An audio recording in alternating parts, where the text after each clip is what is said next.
Evil Among Us, The Nanny's Tale. Chapter 1. Inheritance.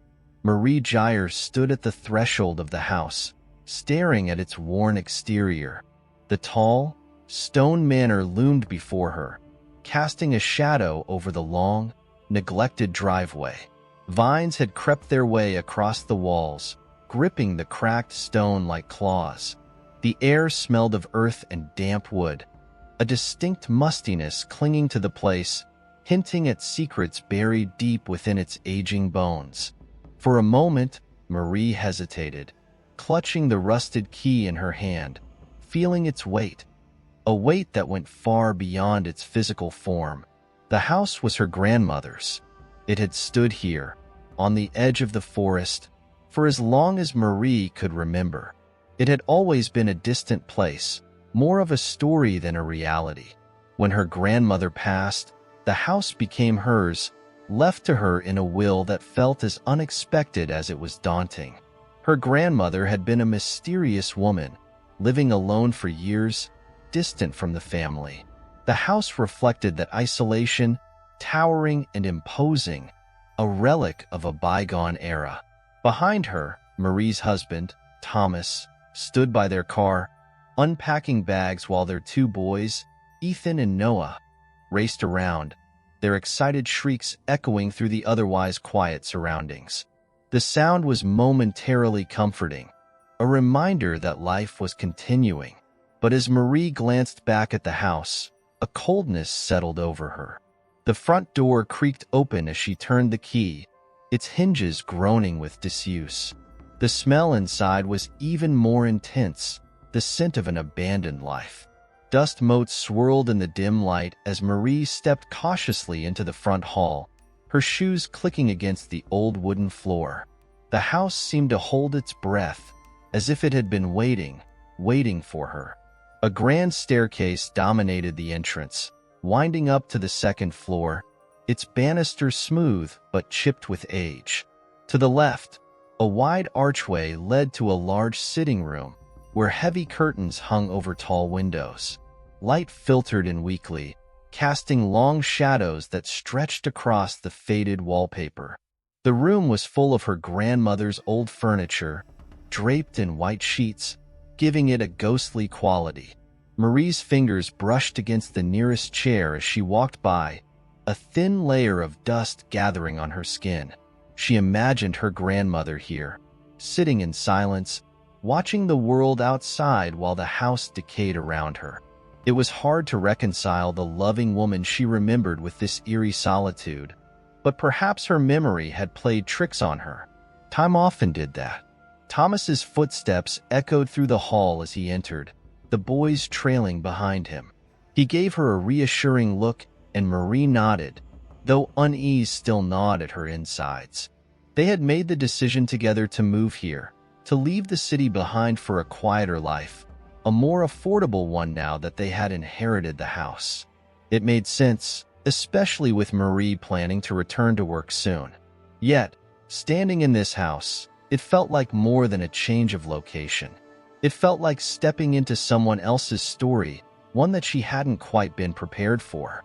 They spent the afternoon unpacking, filling the empty rooms with signs of life once more. Marie wandered from room to room, touching the walls, the furniture, trying to make this place feel like her own. Upstairs, the bedrooms had been cleaned out, but the weight of history still lingered in every corner. She found her grandmother's old room at the end of the hallway. It was a large, stately space with a four-poster bed and heavy drapes framing a window that overlooked the back garden. The garden had long since overgrown, a wild tangle of vines and weeds. The bed remained untouched, the covers perfectly made, as though her grandmother had stepped out one day and never returned. A large wooden wardrobe stood against the far wall, its doors slightly ajar. Inside, Marie found rows of old dresses, shoes, and a few moth-eaten scarves, all perfectly preserved. A delicate, silver hand mirror lay atop a stack of folded handkerchiefs, its surface tarnished and dull. She picked it up, examining her own reflection for a moment. The mirror was cold to the touch, its glass foggy. For a brief second, she thought she saw movement behind her, a flicker of something in the dim light. She turned, but the room was empty. The feeling of being watched lingered, though, as if the house itself had eyes. By evening, the house was still. The boys had fallen asleep in their room, exhausted from the excitement of the day. Marie and Thomas sat together in the living room, the fire crackling in the hearth. Despite the warmth of the flames, Marie felt a chill. She glanced at Thomas, who seemed at ease, content, but she couldn't shake the feeling that they had awakened something by coming here, something that had lain dormant for years. Later, when she lay in bed, staring at the ceiling, she heard it, the soft creak of footsteps. At first, she thought it was one of the boys, but as she listened, the sound grew more distinct, more deliberate. Slow, steady steps that moved down the hall outside their bedroom, then stopped. Marie held her breath. Silence. The house was quiet again, save for the soft rustle of the wind outside. She closed her eyes, telling herself it was just the old house settling, its bones adjusting to their presence. But deep down, she knew better. Something had stirred. As sleep finally claimed her, Marie dreamt of shadows moving through the halls, of whispered secrets carried on the wind. The house was alive, watching, waiting, and somewhere within its walls, something had begun to wake. Chapter 2. The New Beginning. The early morning sunlight filtered weakly through the thin curtains of the bedroom, casting a pale, golden hue across the room. Marie stirred under the covers, her body sluggish from a restless night, her mind still tangled in the eerie fragments of her dreams. She blinked against the light, momentarily disoriented, before the heavy presence of the house pressed back into her awareness. The strange, unsettling weight from the day before hadn't lifted. If anything, it had grown stronger, as if the house were a living thing, sinking its roots deeper into her psyche. She could hear the soft murmur of life beginning to stir below. The boys were awake, their footsteps light as they padded across the old wooden floors, likely heading to the kitchen for breakfast. Thomas would already be down there, starting the coffee, easing into the routine they hoped to establish in this new place. Marie inhaled deeply and sat up, her limbs heavy and slow. The house seemed quieter in the morning, almost expectant. The lingering darkness of the night had retreated, but the unsettling energy that Marie felt yesterday had not. She pulled herself out of bed and dressed quickly, her fingers brushing over the cold wood of the dresser. Her grandmother's room felt strangely untouched, as if time had forgotten to claim this space, preserving it in a stale, eternal stillness. In the hallway, the air was cool, carrying the faint scent of damp wood and dust, a stark contrast to the warm sunlight that now touched the windows. Marie paused at the top of the stairs, glancing briefly down the long, narrow corridor that led to the boys' room. For a moment, she thought she saw something, a flicker of movement, like a shadow shifting just out of sight. But when she blinked, it was gone.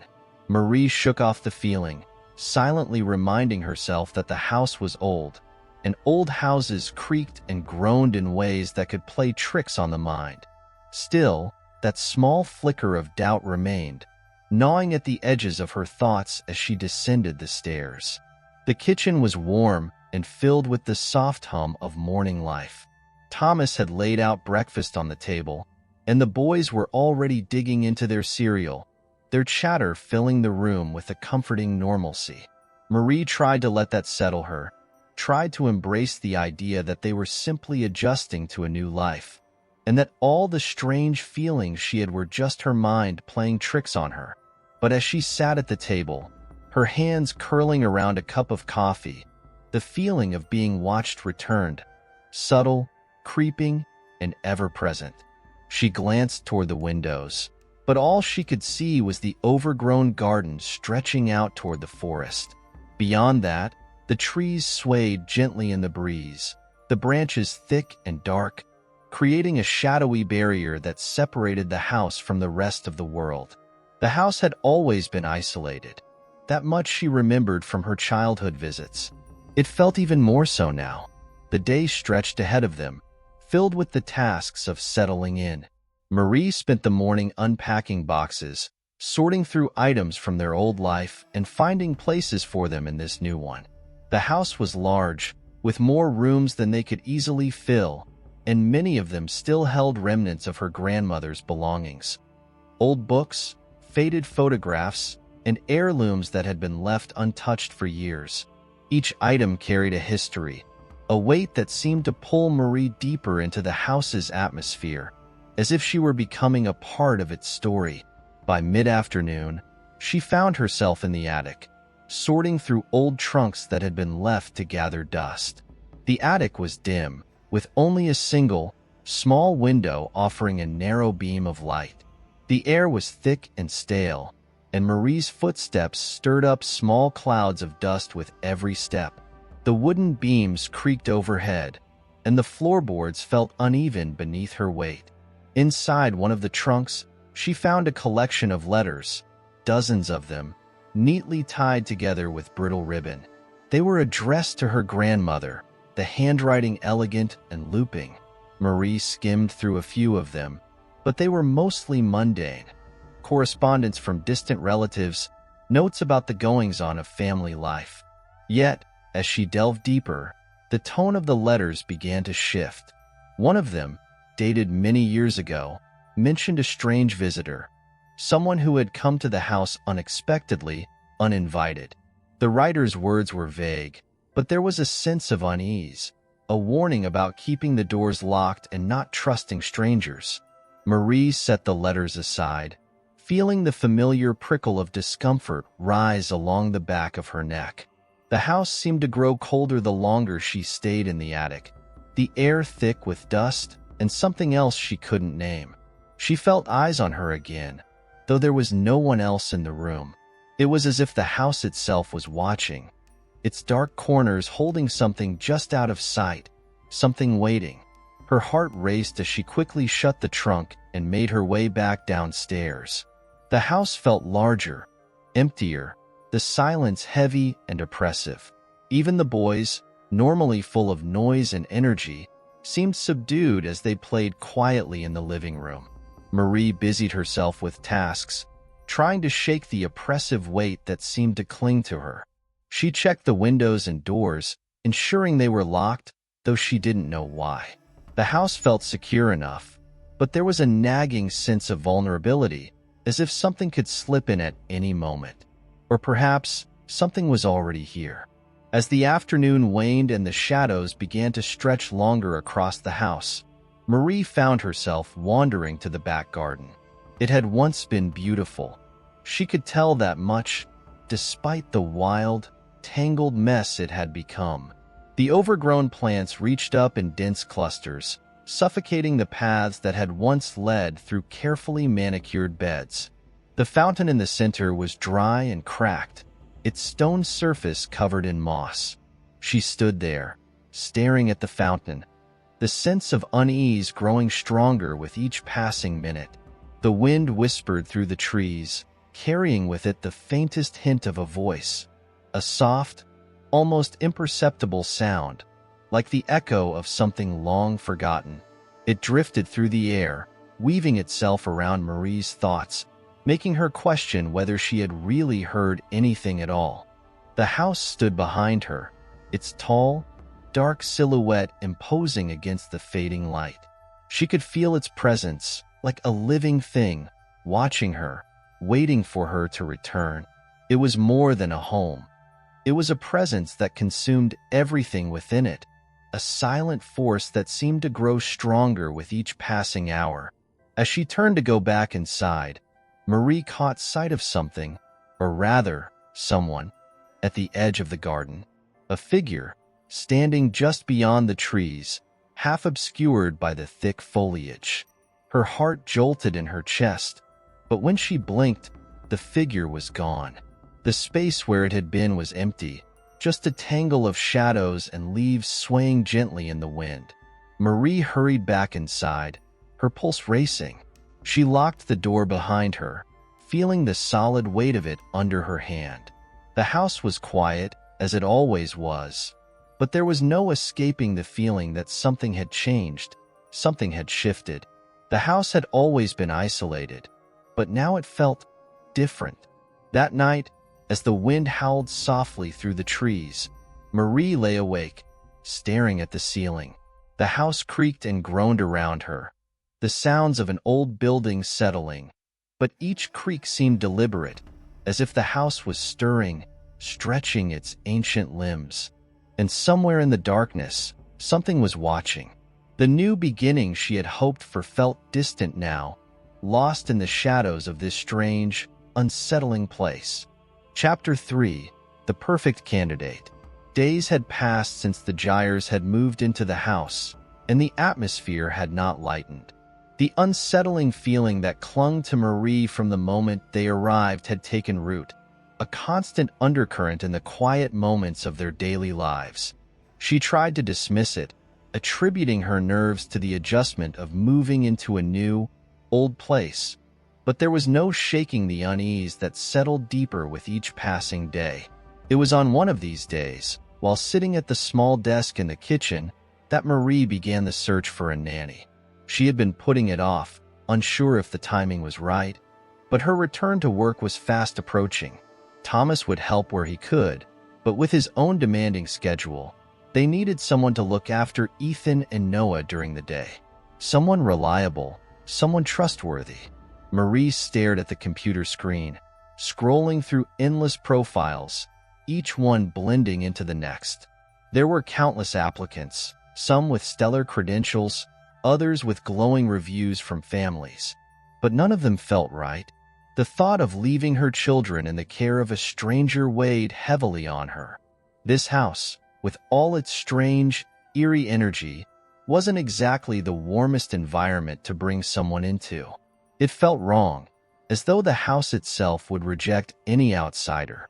She sighed and rubbed her temples, leaning back in her chair as she tried to push away the overwhelming sense of dread that had been hovering over her.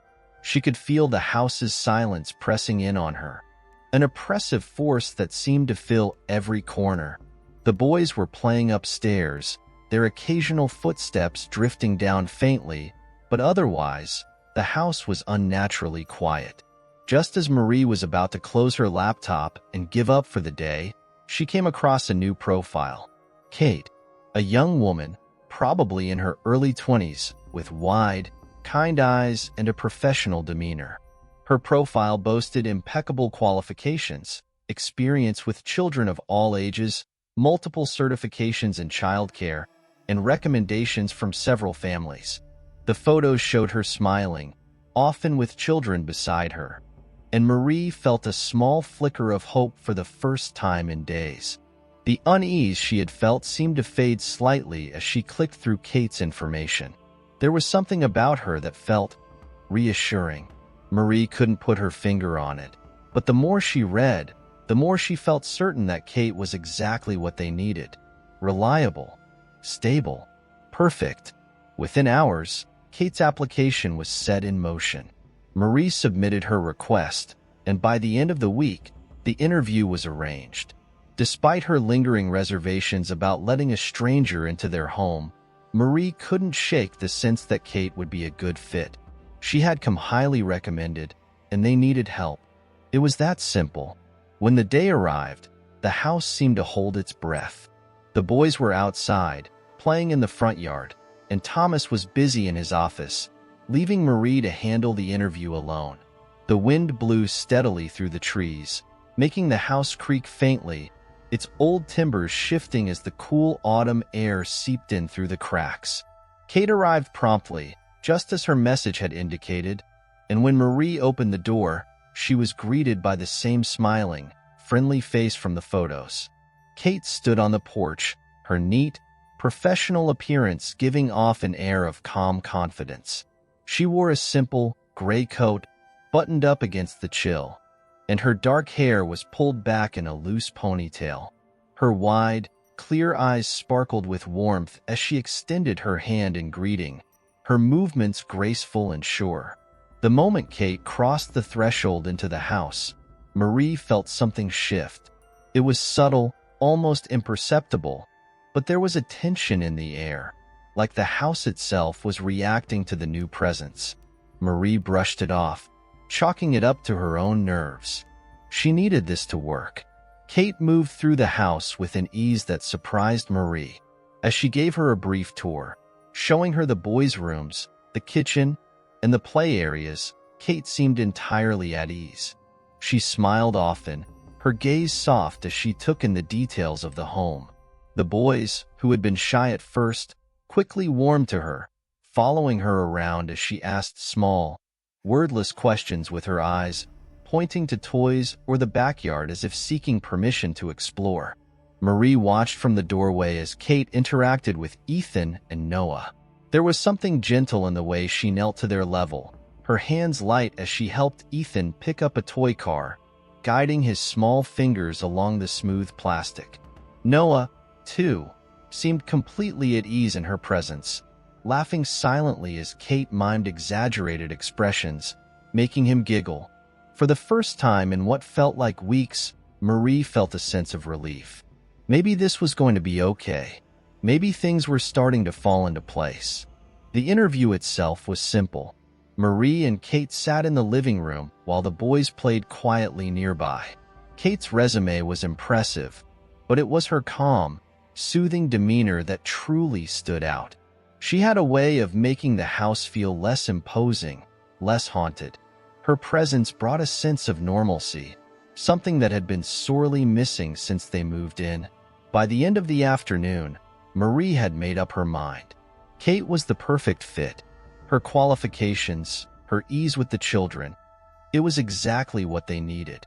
The decision was made, and within days, Kate had moved into the small guest room at the back of the house. At first, everything seemed perfect. Kate was diligent, punctual, and effortlessly capable. She handled the boys with a kind of grace and patience that Marie deeply admired. The boys adored her, always running to her with toys or books, their silent communication seamlessly understood by Kate, who never seemed to miss a beat. She settled into their lives with surprising ease, and the house, despite its eerie energy, felt calmer. Or maybe that was just Marie's mind, lulled into a false sense of security. Weeks passed, and Marie found herself relying more and more on Kate. The tension that had gripped her when they first arrived had eased, her days filled with the usual busyness of work and family life. Kate became an integral part of their household, a steady presence that Marie had come to trust. She even began to feel a slight connection to the house, as though it was finally beginning to accept them, to settle into its new rhythm. But despite the surface calm, there were small, almost imperceptible signs that not everything was as it seemed. It was easy to ignore at first, an odd sensation, like being watched, or the occasional creak in the floorboards that seemed too deliberate. Marie dismissed these things, telling herself it was just the house adjusting to their presence, or her own nerves playing tricks on her. Yet, as the days turned into weeks, those small signs began to accumulate. She would catch Kate, sometimes, standing in the doorway of the boys' room, her expression unreadable, her gaze fixed on something beyond the walls. At night, Marie would hear footsteps in the hall, soft but distinct, and when she checked, the house was still. It wasn't enough to raise alarm, but the feeling of being watched never fully went away. It was as if the house was keeping its secrets close, waiting for something. And Kate, always so perfect, so composed, remained a mystery. Marie tried not to dwell on it. She reminded herself that Kate had been a godsend, that things had been easier since she arrived. The boys were happy, the house was calm, but there was an itch at the back of her mind, something small and nagging, telling her that things were not as they appeared. And then came the first incident. It happened one evening, while Marie was in her office finishing some work. The house had fallen quiet, save for the faint sound of the boys' laughter drifting from the playroom. She glanced at the clock, noting the late hour, and stood to check on them before bed. As she walked down the hallway, her footsteps soft against the old wood, she heard it. Something sharp, a sound like breaking glass. Her heart lurched. She quickened her pace, reaching the playroom just as the boys rushed out, their faces pale, their small hands trembling. Inside the room, the lamp by the window had fallen, its glass base shattered across the floor. Kate stood by the window, her back to Marie, staring out into the garden as if she hadn't noticed the chaos behind her. Marie's blood ran cold. Something wasn't right. But before she could take another step, Kate turned, her face calm, her expression unreadable. She moved to clean up the mess as if nothing had happened, her hands steady, her movements precise. Marie stood frozen, watching as Kate gathered the broken pieces of glass, the boys now clinging to her legs. Something in the air shifted, a cold, creeping dread that settled deep in Marie's bones. Kate had been perfect, too perfect, and Marie couldn't shake the feeling that, despite the surface calm, the real nightmare was only just beginning. Chapter 4: Cracks in the Surface. The days following the incident in the playroom passed with an almost eerie stillness, as if the house itself had conspired to swallow the event whole, pushing it into the recesses of memory. But Marie couldn't forget. The image of Kate standing by the window, completely oblivious to the broken lamp and the frightened boys, played on an endless loop in her mind. It gnawed at her, a splinter that refused to be dislodged. She told herself not to overreact. Accidents happened. The lamp had likely been knocked over during play, and Kate's distraction was understandable. Perhaps she'd been caught up in her thoughts, staring into the garden like anyone might after a long day. Yet, something in the way she had stood there, so still and detached, left a sour feeling in Marie's gut. It wasn't just the broken glass. It was the way Kate had seemed completely unaware of the world around her in that moment. The next morning, the house was unusually quiet. Ethan and Noah, normally bursting with energy as soon as they woke, were subdued, lingering at the breakfast table longer than usual, their eyes downcast. Marie glanced at them, her concern deepening. They had been unnaturally quiet since the playroom incident. The boys had always been shy, but this felt different, like something had shifted in the way they carried themselves, a subtle heaviness that made their small frames seem burdened. Kate moved about the kitchen with her usual efficiency, setting out plates, tidying up, her every movement calm and methodical. She worked like a ghost, her presence barely felt, even as she floated from room to room. Marie watched her out of the corner of her eye, trying to decipher the strange tension that now seemed to exist between them. Kate was still the same on the surface, polite, capable, nurturing.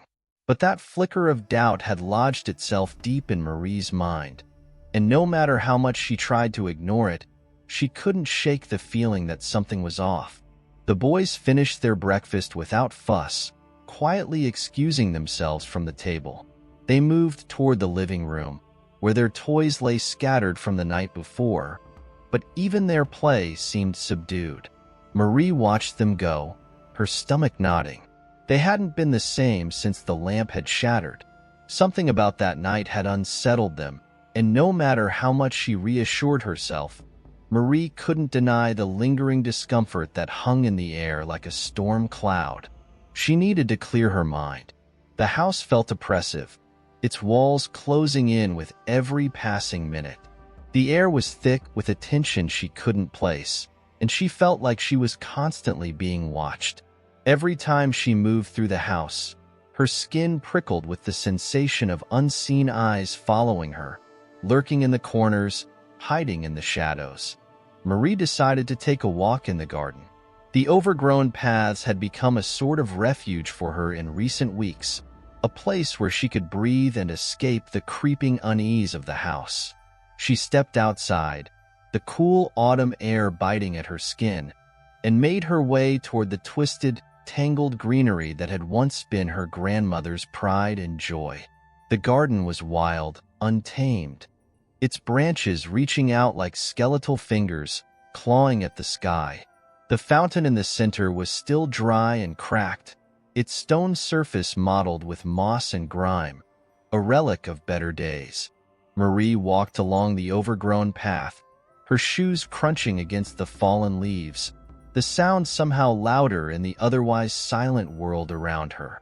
She stood by the fountain for a long time, staring into its empty basin. The silence here was different from the house, thicker, heavier, as if the garden itself was holding its breath, waiting. Marie's thoughts wandered to Kate again. The nanny had been a godsend in so many ways, easing the burden of childcare and allowing Marie to focus on her work. But now, the doubts that had started small were growing, festering in her mind like a dark secret. Why had Kate seemed so distant that night? And why did the boys suddenly seem so afraid? As Marie turned to head back inside, she noticed something out of the corner of her eye. A shape, barely visible, standing at the edge of the garden, just where the trees grew thick and the shadows deepened.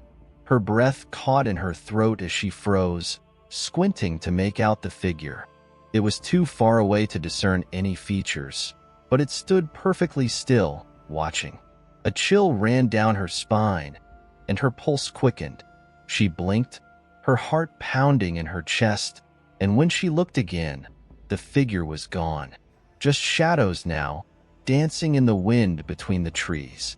Marie hurried back to the house, her steps quick and uneven. The moment she crossed the threshold, the feeling of being watched disappeared, but the cold, unsettling sensation lingered. Her heart was racing, and her hands trembled as she shut the door behind her. Inside, the house was quiet again. Too quiet. Marie glanced toward the living room, where the boys were playing silently, their small faces pale and withdrawn. Kate sat nearby, her hands folded in her lap, her expression serene, almost too calm. She wasn't watching the boys. Her gaze was distant, as if she were lost in some private reverie. Marie felt a stab of unease. Something was wrong. She could feel it in her bones, in the way the air seemed to hum with tension. She needed to trust her instincts, but part of her still clung to the hope that she was overreacting, that everything was fine, that Kate was simply having an off day. Over the next few days, Marie tried to observe Kate more closely. The nanny's routines were as flawless as ever. Meals were prepared on time. The boys were bathed and dressed without issue, and the house was kept immaculate. On the surface, everything seemed perfect, but beneath that veneer of perfection, Marie could sense the cracks deepening. She noticed small things. Kate would often disappear for long stretches of time, her whereabouts unknown.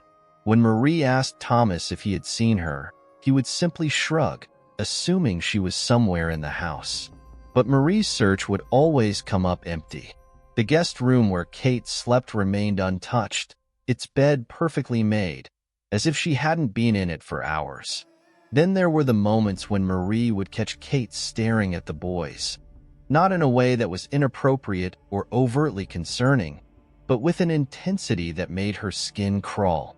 It was as if Kate was studying them, watching their every movement with a keen, almost predatory focus. It was subtle, barely noticeable, but once Marie started looking for it, she saw it everywhere. One afternoon, while the boys were napping, Marie went to Kate's room. She stood in the doorway, her eyes scanning the space, searching for something, anything that would confirm her suspicions. The room was neat, almost unnervingly so. The bed was perfectly made, the furniture dust-free, the small closet closed tightly. Nothing seemed out of place. Marie stepped inside, her pulse quickening as she moved toward the closet. She reached for the door handle, her fingers trembling. Slowly, she pulled it open, the old hinges creaking softly. Inside, the closet was empty. No clothes, no shoes, no personal belongings. Just an empty, barren space. A cold chill ran through Marie's body.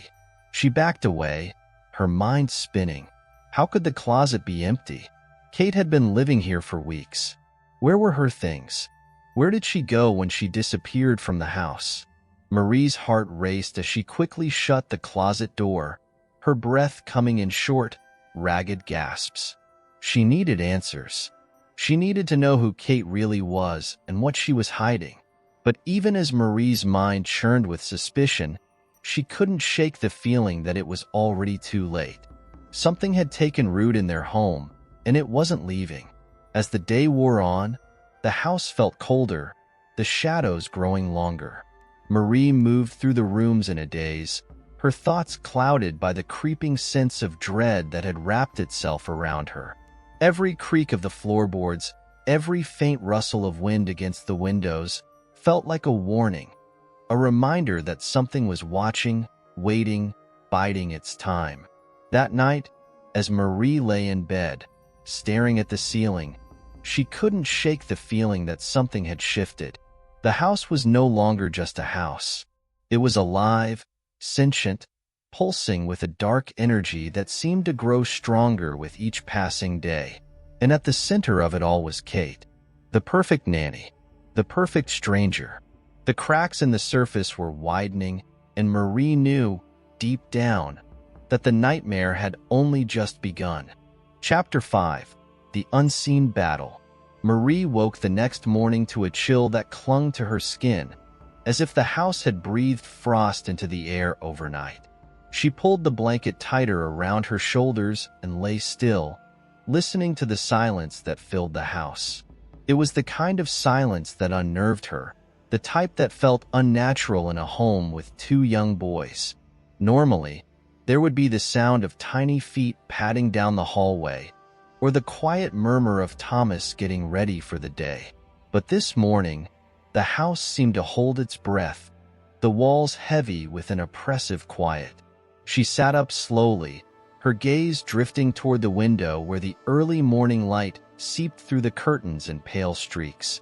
The light should have brought comfort, but instead, it felt muted, swallowed by the gloom that seemed to have settled permanently over their lives since moving in.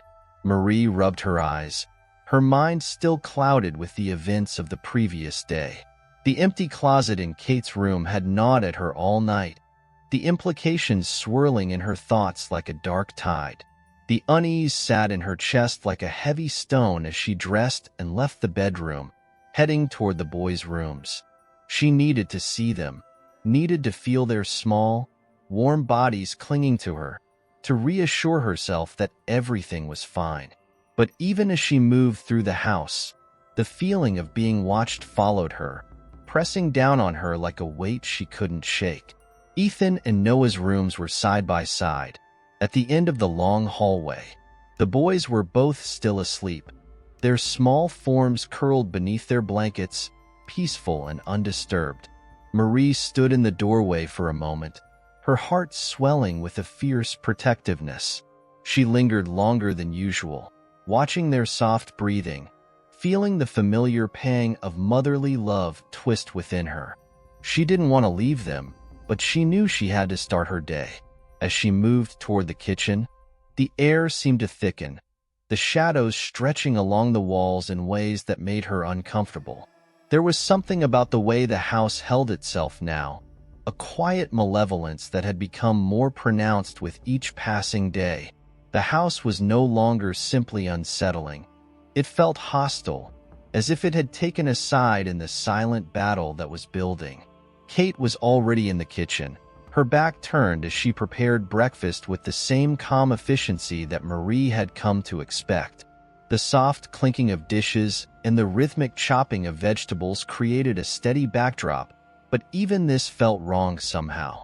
The normalcy of it all clashed with the growing dread in Marie's chest. Marie's eyes lingered on Kate's back as she moved through the kitchen.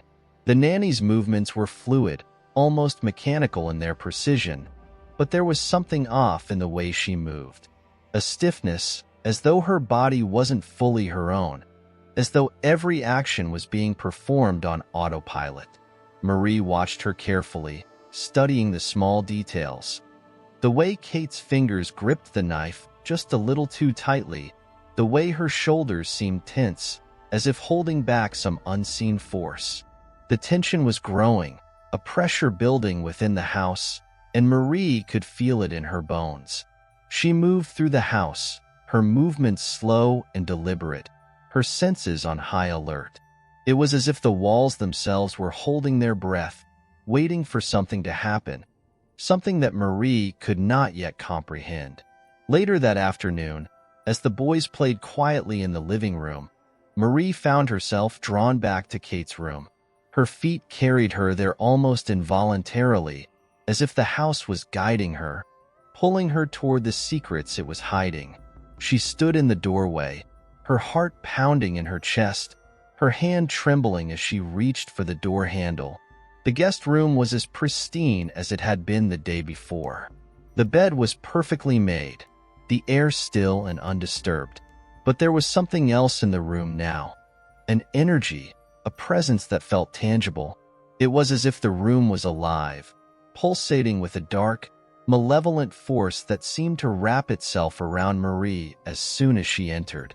She moved toward the closet, her heart racing, her breath coming in short, shallow gasps. The door stood slightly ajar, just as she had left it the day before. She pulled it open again, half expecting to find it still empty, still barren. But this time, it wasn't empty. Marie's heart lurched in her chest as she stared into the closet. Clothes now hung neatly on hangers, simple, understated items, mostly in shades of gray and black. A few pairs of shoes sat lined up on the floor, perfectly polished and immaculately clean. Everything was in order, as if the room had always been occupied, as if Kate had been there all along. Marie's mind raced. Had she missed this before? Was she so shaken that she hadn't noticed the clothes the first time? Or had something changed overnight? Her fingers brushed lightly over the fabric of the clothes, the cool material sending a shiver down her spine. There was something unsettling about how perfect everything seemed, as if Kate's belongings had materialized out of thin air, placed there by some unseen hand. The air in the room felt heavier now, charged with an energy that made Marie's skin prickle. She backed out of the room slowly, her pulse quickening as she closed the door behind her. The feeling of being watched was stronger now, as if the house itself was aware of her every move. She could feel it in the way the floorboards creaked beneath her feet, in the way the shadows seemed to stretch and shift with her every step. The house was alive, and it was watching her. The rest of the day passed in a haze, the hours slipping by without Marie fully registering them. She moved through the house like a ghost, her mind preoccupied with thoughts of Kate and the closet and the strange energy that seemed to cling to the walls. Every time she passed by Kate, the tension in her chest grew, the feeling of unease intensifying with each glance. That night, as Marie lay in bed next to Thomas, her thoughts raced. She had to figure out what was going on. Something was terribly wrong, and it wasn't just the house. It was Kate, the perfect nanny, the woman who had come into their lives like a godsend, had become an enigma, a shadow that seemed to grow darker with each passing day. Marie's dreams were filled with distorted images, glimpses of the house, twisted and warped, its walls closing in around her. She saw the boys, their faces pale and gaunt, staring at her with hollow eyes. And always in the background was Kate, her figure blurred and indistinct, watching from the shadows, her presence looming over everything. When she woke, her body was drenched in sweat, her heart pounding in her chest. The room was dark, the air thick with a suffocating quiet.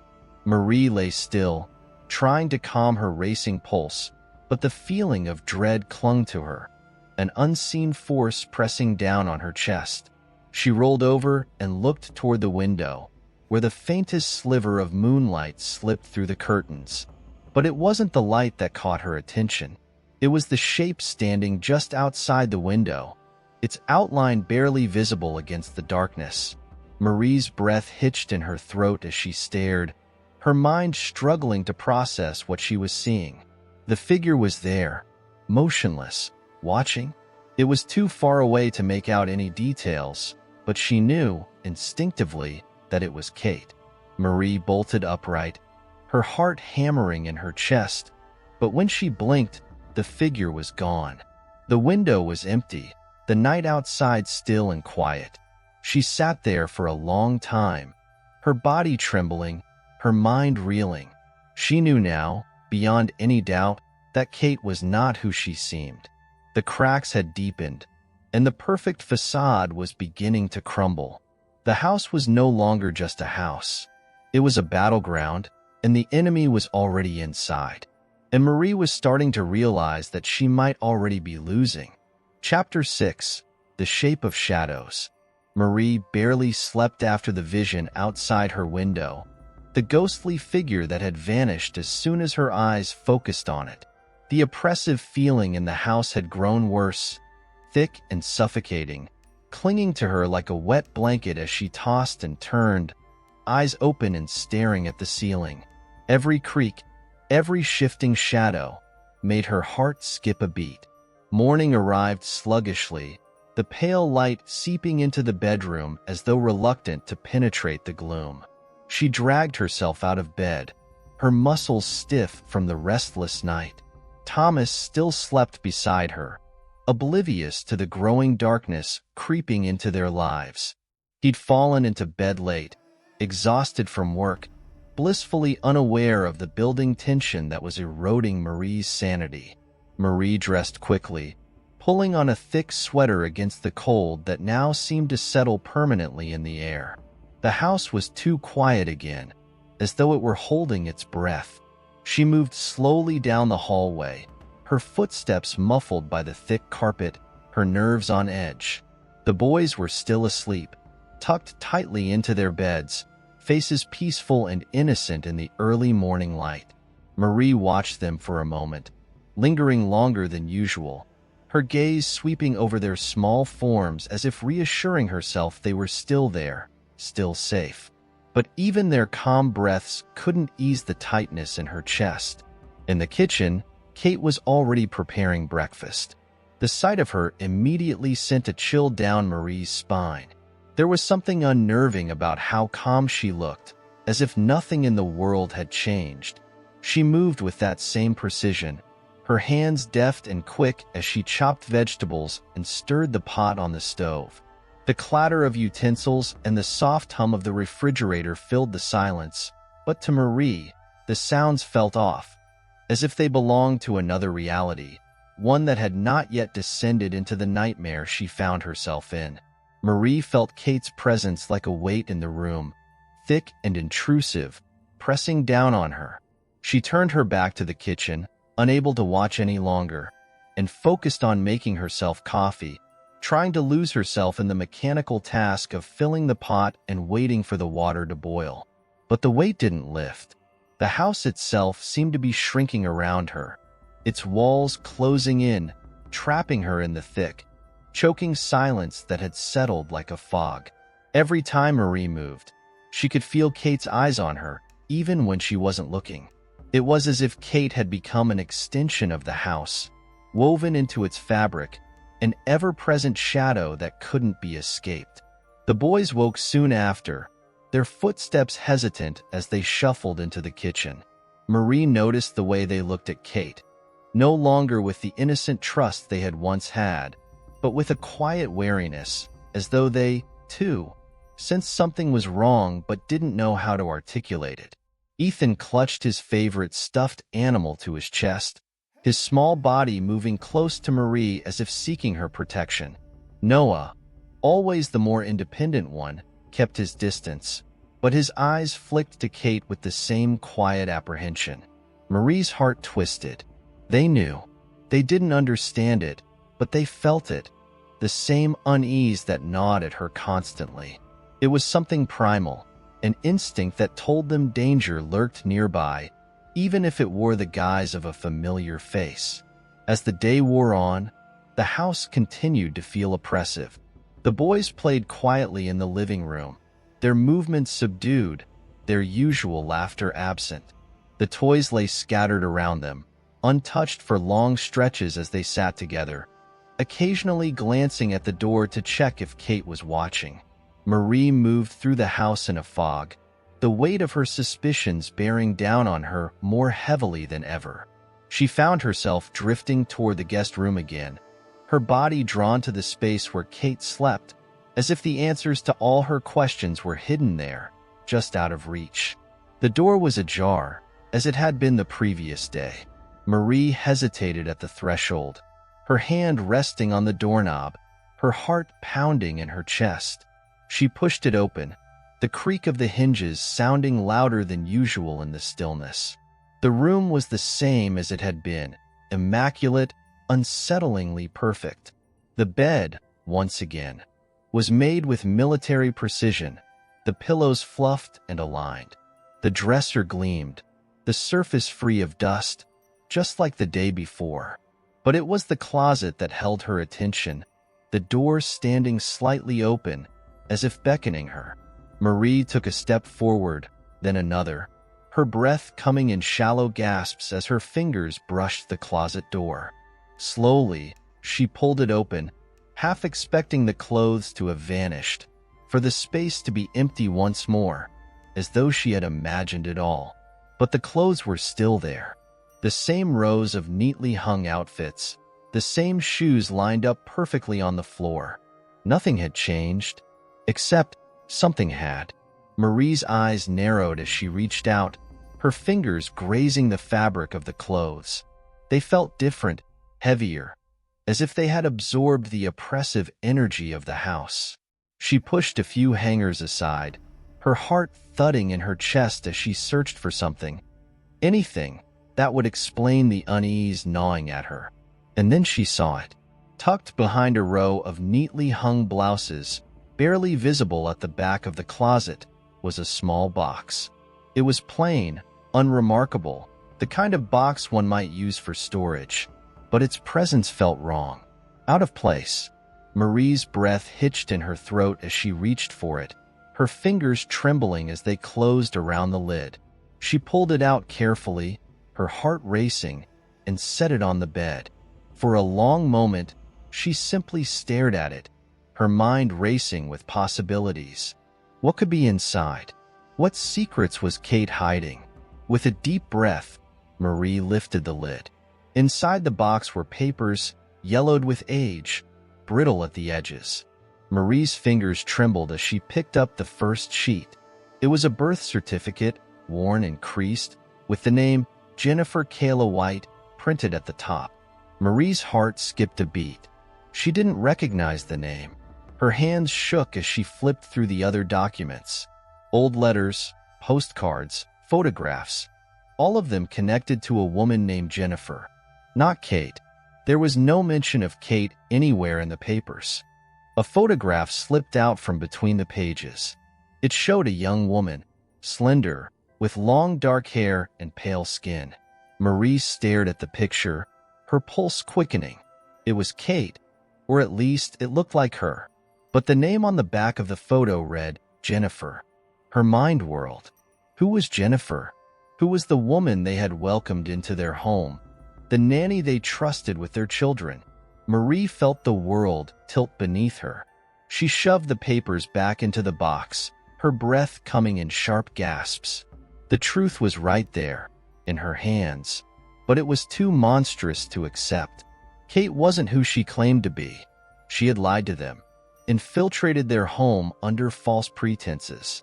Marie stumbled out of the room, her mind spinning, her heart pounding in her chest. The walls seemed to close in around her as she hurried down the hallway, the oppressive silence pressing in from all sides. She had to do something. She had to act. But what? How could she confront Kate without putting her family in danger?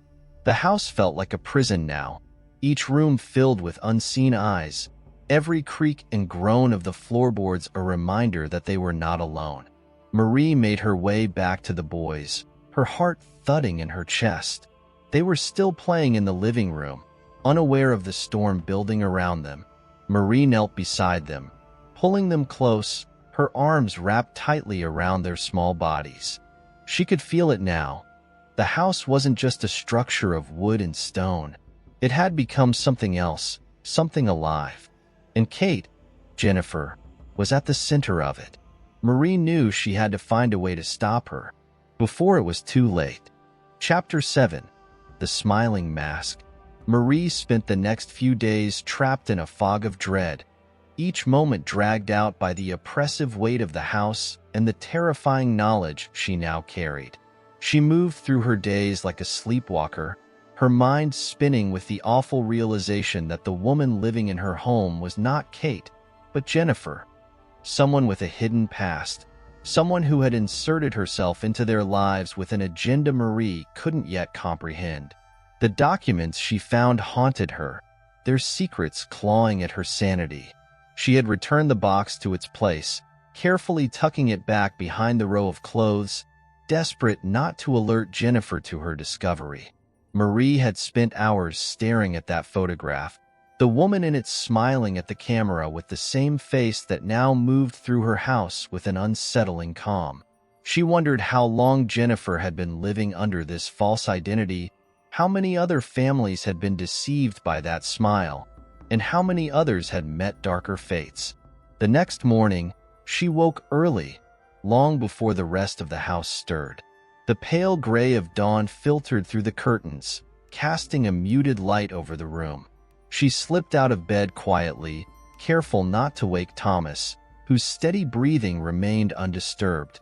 She needed a moment alone, a chance to clear her head and think through her next move. The house felt heavier than usual, the air thick and still, as if the walls themselves were watching her. Marie made her way to the kitchen, the cold floor chilling her feet as she moved through the hall. Her hands trembled as she brewed a pot of coffee, her mind buzzing with questions. What had Jennifer done? Why was she really here? How much danger were they in? As the coffee dripped into the pot, Marie's eyes drifted toward the window. The yard outside was still, the garden shrouded in the early morning mist. The thick trees at the edge of the property loomed like sentinels, their branches twisted into skeletal shapes against the rising sun. She could feel it. Something in the house had shifted. The once comforting silence had turned sinister, a living entity that pressed in on her from all sides.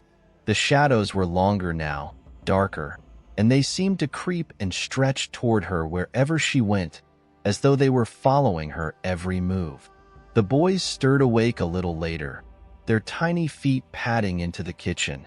Their sleepy eyes met hers, and she forced a smile, masking her fear with the warmth of motherhood. She pulled them into a hug, holding them a little tighter than usual, her heart aching with a fierce protectiveness. She couldn't help but notice the way Noah hesitated, his bright, curious eyes flicking toward the hallway as if expecting to see someone there. Ethan clung to her more than usual, his small hands gripping the fabric of her sweater as though he too sensed the growing darkness in the house. Marie tried to go about the day as normally as possible, but the feeling of dread clung to her like a second skin. Every creak, every distant thump made her heart race. The house felt smaller, the walls pressing in, as though it were no longer a place of safety, but a cage they could not escape. She kept a close eye on Jennifer, watching her movements with a paranoia that felt both irrational and entirely necessary. The nanny moved through the house with the same calm efficiency, her face impassive, the mask of her kindness still intact. But Marie noticed the cracks. Little things at first. The way Jennifer's smile lingered too long, her eyes narrowing slightly as she watched the boys play. Or the way she would stand in the hallway, her body still and her head slightly tilted, as if listening to something no one else could hear. These small moments, fleeting as they were, sent shivers down Marie's spine. By the afternoon, the tension had built into a quiet storm. The boys were playing in the backyard, their laughter faint against the rustling of the trees. Marie stood at the kitchen window, watching them closely, her hands gripping the edge of the counter.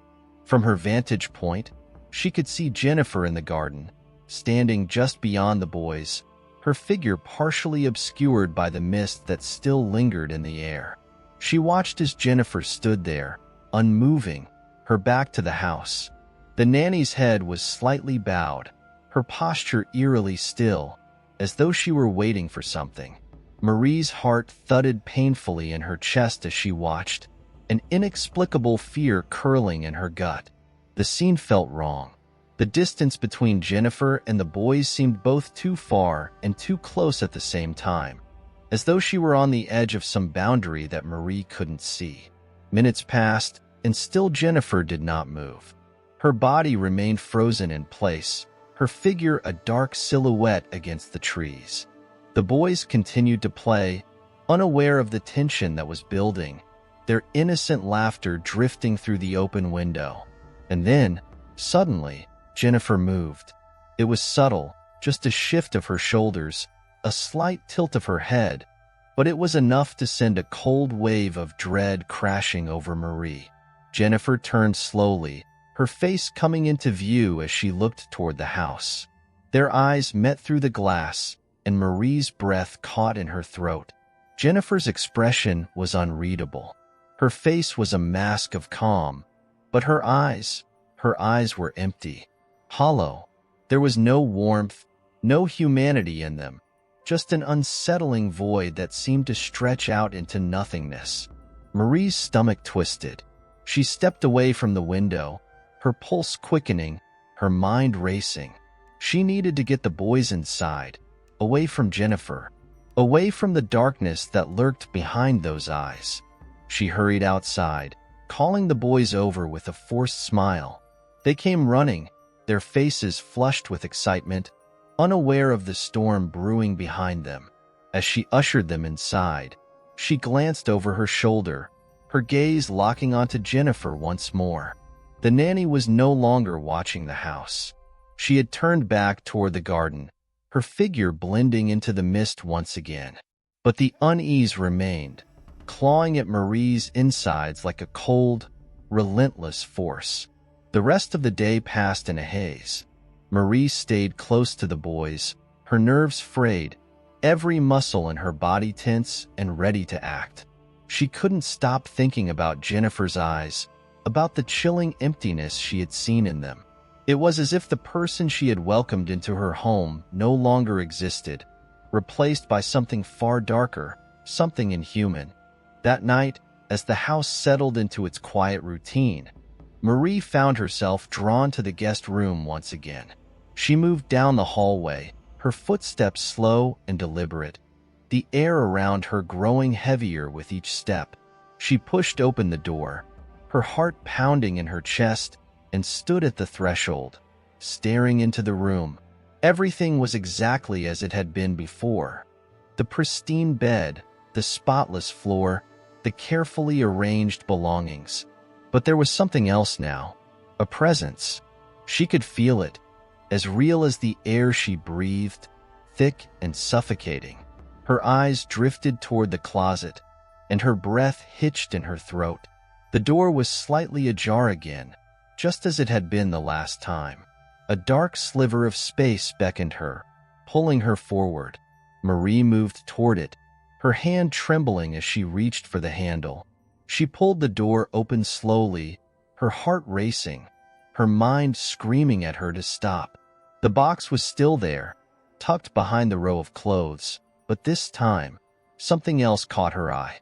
At the back of the closet, barely visible in the dim light, was a small, square mirror. It was old, its frame tarnished with age, the glass slightly warped. Marie stared at it, her breath coming in short gasps. The mirror wasn't there before. She was sure of it. She would have noticed. As she stood there, frozen in place, the mirror seemed to pulse with a strange energy, as if it were alive. Her reflection in the glass was distorted, twisted, her face stretched and warped by the strange curvature of the mirror. She took a step back, her heart pounding, but her gaze remained locked on the reflection. And then, for the briefest of moments, she saw it. A shadow moved behind her in the glass, dark and shapeless, but unmistakable. It loomed behind her reflection, hovering just out of reach, and for a second, Marie could have sworn it was smiling. She spun around, her breath coming in ragged gasps, but the room was empty. The shadows on the walls remained still, unmoving. But Marie knew. She could feel it. The house was no longer hers. It belonged to the shadows now, and Jennifer, or whatever she had become, was the one who had let them in. Chapter 8. Unseen Forces. The following days were a blur of unease, the oppressive weight of fear settling into every corner of the house. Marie moved through her home like a stranger, her nerves frayed and her senses on high alert. Each morning, she woke with a start, her heart pounding in her chest before her eyes even opened, as if her body knew something her mind was still struggling to grasp. She went about her routines mechanically, making breakfast, dressing the boys, attempting to maintain the thin veneer of normalcy that was quickly unraveling around her. But there was no ignoring the shift that had taken hold of the house. The air felt heavier, as if charged with some unseen energy that pulsed just beneath the surface of everyday life. The shadows were deeper now, stretching farther than they should, as though they were reaching out, trying to consume her. And always, there was Jennifer. Marie found herself hyper-aware of the nanny's every movement. Jennifer, or rather, this stranger who had inserted herself into their lives, was everywhere, gliding through the house with a calm that only served to heighten Marie's anxiety. There was something about the way she moved, slow, deliberate, as though every step were part of some calculated plan. Her presence in the house was suffocating, her shadow creeping into every room, every moment of their lives. The boys, too, had grown quieter. They no longer played with the same carefree joy, their laughter stifled by the strange tension that had settled over the household. Ethan clung to Marie more than ever, his wide eyes filled with a fear he didn't understand. Noah, usually so independent, had started to retreat into himself, spending long hours in his room, his toys forgotten on the floor. The change in them broke Marie's heart. She could see the innocence slipping away, replaced by a cautious wariness that had no place in children so young. She spent her nights awake in bed, listening to the sounds of the house settling around her. The groan of the floorboards, the creak of the walls, the rustle of the wind against the windows. All of it felt wrong, as though the house itself was alive, watching her, waiting for something. And then there were the other sounds, the ones she couldn't explain. The soft shuffle of footsteps in the hallway long after everyone had gone to bed. The faint scrape of furniture being moved in rooms that were supposed to be empty. One night, as she lay in bed with her eyes wide open, she heard it again. A soft, rhythmic tapping coming from somewhere down the hall.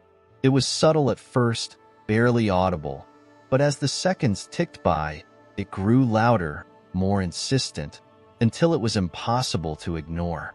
Marie's pulse quickened. She strained her ears, trying to pinpoint the source of the noise, her heart thudding in her chest. She slipped out of bed carefully, not wanting to wake Thomas, who had long since fallen into a deep sleep.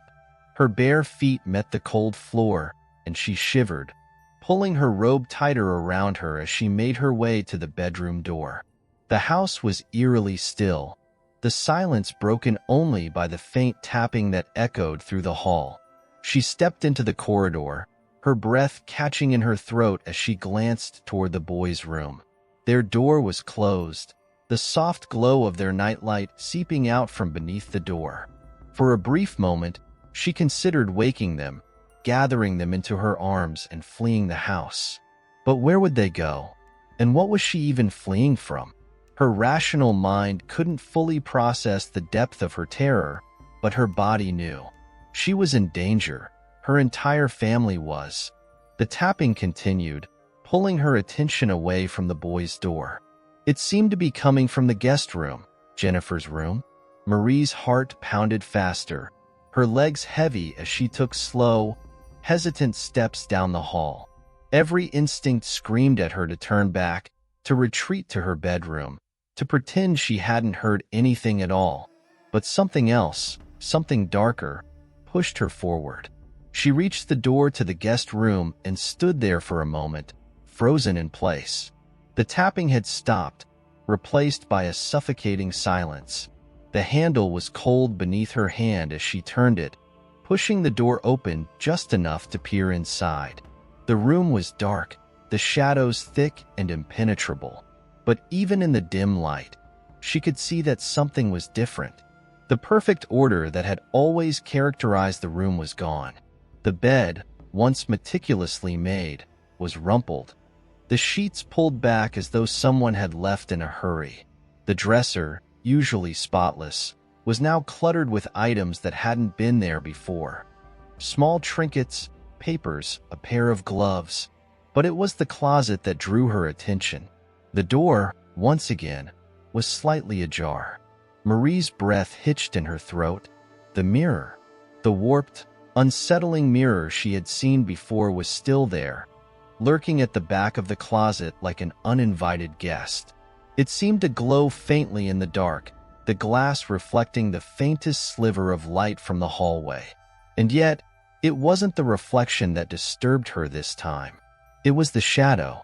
A figure stood in the mirror. Marie's blood ran cold. It was a shape, vague, indistinct, but undeniably human. The figure seemed to loom just behind her reflection, its head slightly cocked, its posture twisted and unnatural. Marie blinked, her heart racing, but the shadow remained, unmoving. She stepped back, her legs trembling beneath her. She couldn't breathe, couldn't think. The mirror, the figure. Was it Jennifer? Was it something else? Something far worse? Marie fled the room, pulling the door shut behind her with a trembling hand. She hurried down the hallway, her pulse thundering in her ears, the oppressive weight of the house pressing in on her from all sides. The walls felt closer now, the air thick with an invisible pressure that made it hard to breathe.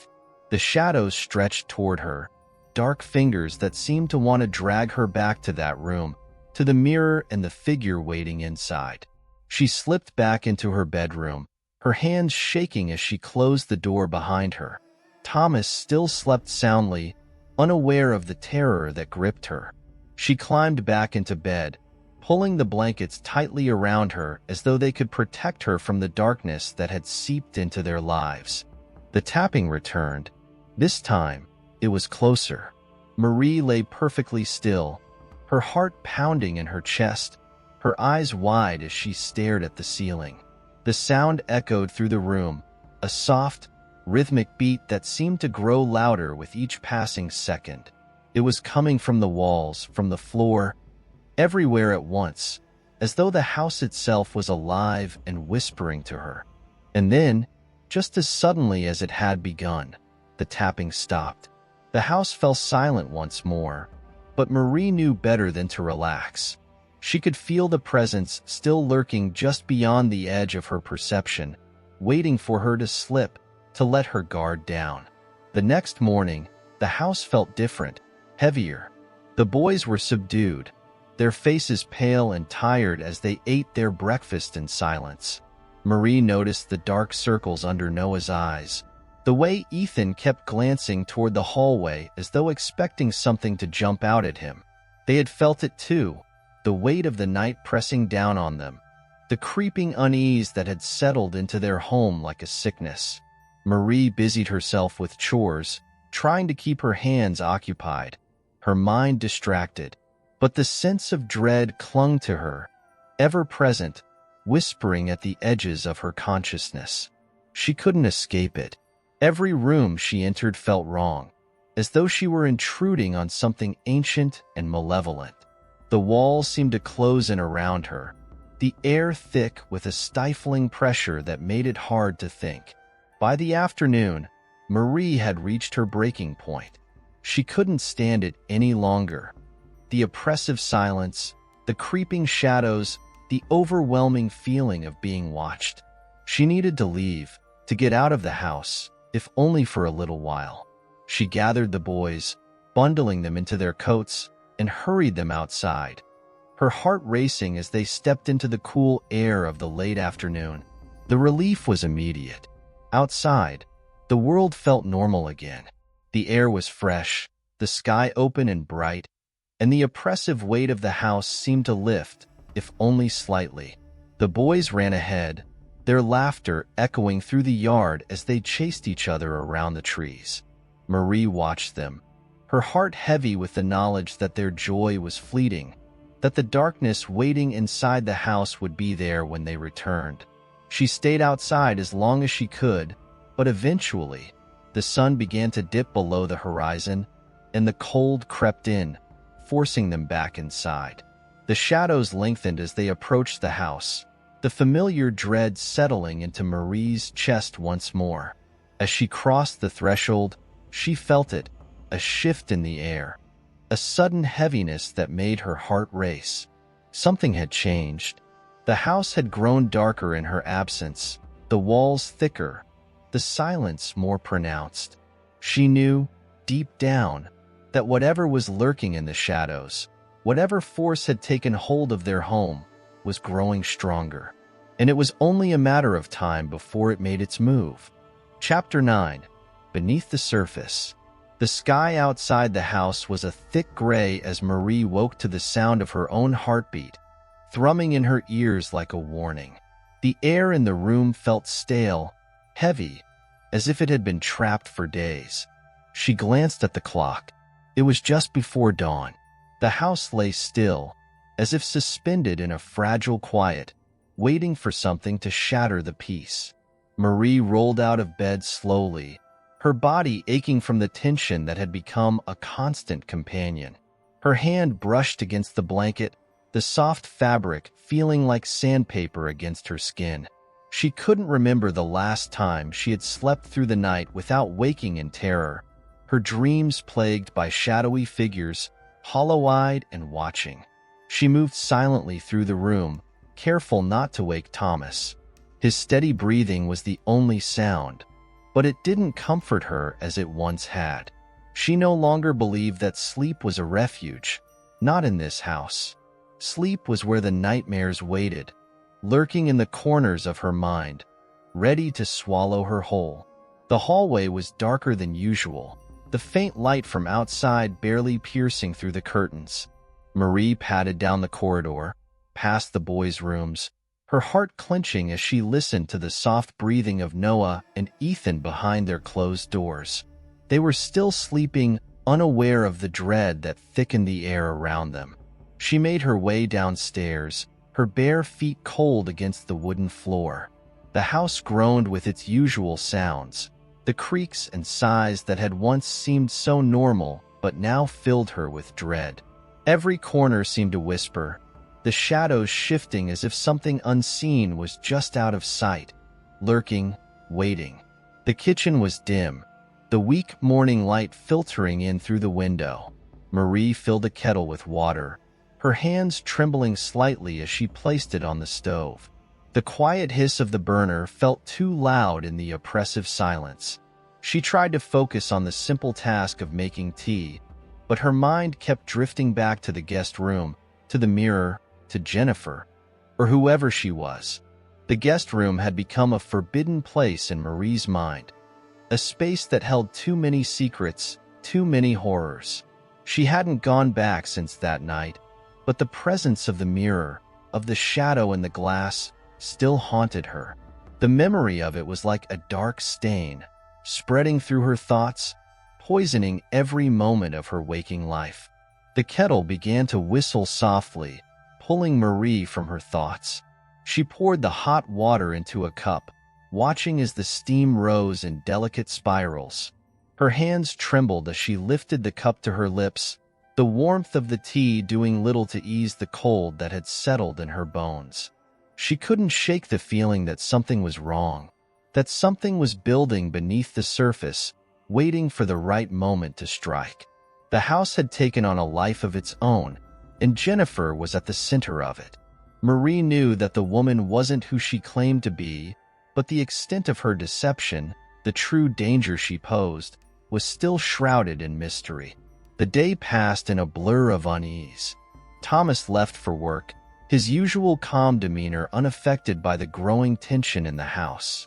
The boys played quietly, their laughter subdued, as if they too could feel the heavy presence that lingered in the air.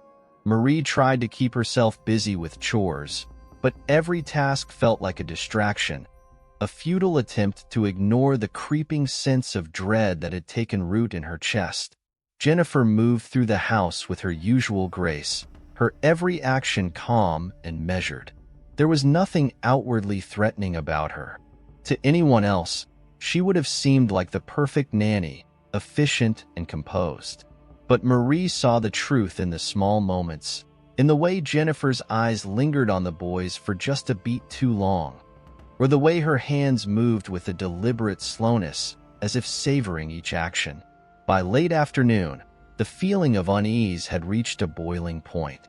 Marie could no longer stand the suffocating weight of the house pressing in on her. She needed to get out, to breathe air that wasn't tainted by the growing darkness inside their home. She bundled the boys into their coats and hurried them outside, her pulse quickening as they crossed the threshold into the open air. The cool breeze hit her face, and for a moment, she felt a wave of relief wash over her. The yard was a refuge, a small patch of normalcy in a world that had begun to unravel. The boys ran ahead, their laughter carrying on the wind as they chased each other around the trees. Marie watched them, her heart heavy with the knowledge that their joy was fragile, that it could be shattered at any moment by whatever force was lurking inside their home. She wandered toward the edge of the yard, her eyes drifting toward the thick line of trees that bordered the property. The woods had always felt like a natural boundary, a barrier between their home and the rest of the world. But today, the trees seemed different, darker, more ominous. The branches twisted together like skeletal hands, casting long shadows across the ground. Marie stepped closer, her breath catching in her throat as she noticed something strange. A path, one that hadn't been there before. Cut through the trees, a narrow trail of disturbed earth leading deeper into the forest. Her pulse quickened. The path looked freshly made, as if someone, or something, had recently carved it into the ground. She stood at the edge of the path, her mind racing. The rational part of her screamed to turn back, to ignore the pull of the unknown. But something else, something darker, beckoned her forward. Marie stepped onto the path. The woods closed in around her, the thick canopy of leaves overhead blocking out most of the light. The air was cooler here, the ground soft beneath her feet. The further she walked, the more the world seemed to blur, as if the forest itself was shifting, distorting her sense of reality. She felt like she was walking through a dream, each step heavy and slow, as though she were being pulled deeper into a place she didn't belong. The path twisted and turned, leading her deeper into the heart of the woods. The trees grew denser, their branches weaving together like a web, casting strange, shifting shadows across the ground. Marie's breath came in shallow gasps, her heartbeat loud in her ears. She didn't know how long she had been walking when she finally reached the clearing. The air here was different, thicker, almost suffocating. The clearing was small, ringed by ancient trees whose gnarled roots twisted up from the ground like skeletal fingers. In the center of the clearing stood a single stone pillar, weathered and cracked with age. Marie's heart raced as she approached the pillar. It was covered in strange carvings, symbols that seemed to shift and writhe beneath her gaze. Her fingers brushed against the rough surface, and she felt a strange pulse of energy, a vibration that hummed through her skin and up her arm. The stone was cold, far colder than it should have been, and the air around it seemed to buzz with an unnatural energy. She stepped back, her heart pounding in her chest. She didn't understand what she was looking at, but she knew, deep down, that this place wasn't meant for her. That whatever had carved the path through the woods, whatever had brought her here, was watching. A shadow passed over the clearing. Marie's breath caught in her throat as she looked up. The sky above the clearing had darkened, the clouds swirling together in a thick, churning mass.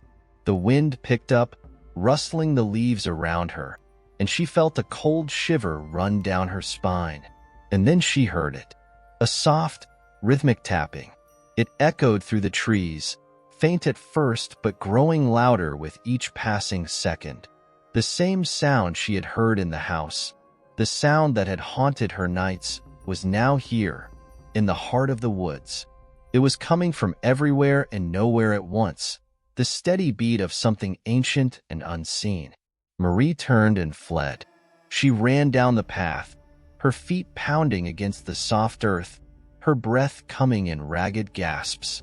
The trees seemed to close in around her, their twisted branches reaching for her like hands, trying to pull her back into the darkness. The tapping followed her, growing louder, more insistent, until it filled her mind, drowning out all other thoughts. When she finally broke free of the woods and stumbled back into the yard, she collapsed to her knees, her body shaking with fear. The tapping had stopped, the air around her suddenly still and quiet. The boys were playing near the house, oblivious to the terror that had chased her through the trees. Marie stared at the woods, her heart racing. She didn't understand what had just happened, but she knew one thing for certain. Something was watching her, and it was getting closer. Chapter 10. The Gathering Storm. The afternoon sun hung low in the sky, casting long shadows that crept across the yard. Marie sat on the porch, her body still trembling from the terror of her flight through the woods. She wrapped her arms around her knees, pulling them close to her chest, as if trying to shield herself from the unseen force that seemed to lurk just beyond the edges of her reality. The boys were happily engaged in their games, their laughter ringing out like a bell of innocence, a stark contrast to the chaos swirling inside Marie's mind.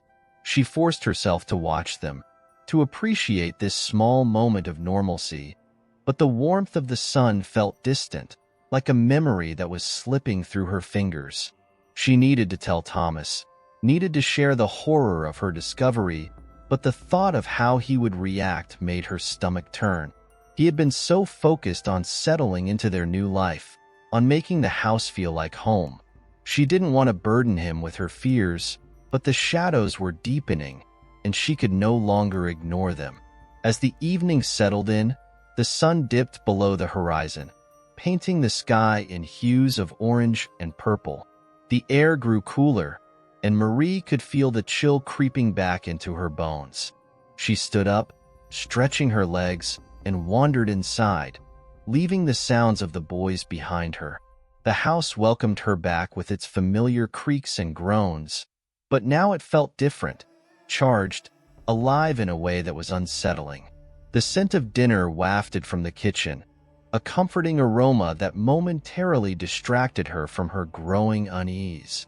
Jennifer was cooking, her figure moving with an eerie grace as she chopped vegetables, the knife glinting under the soft light of the overhead lamp. Marie's stomach tightened as she watched the nanny. Jennifer was humming softly, her voice a melody that seemed to swirl through the air, settling around Marie like a cloak.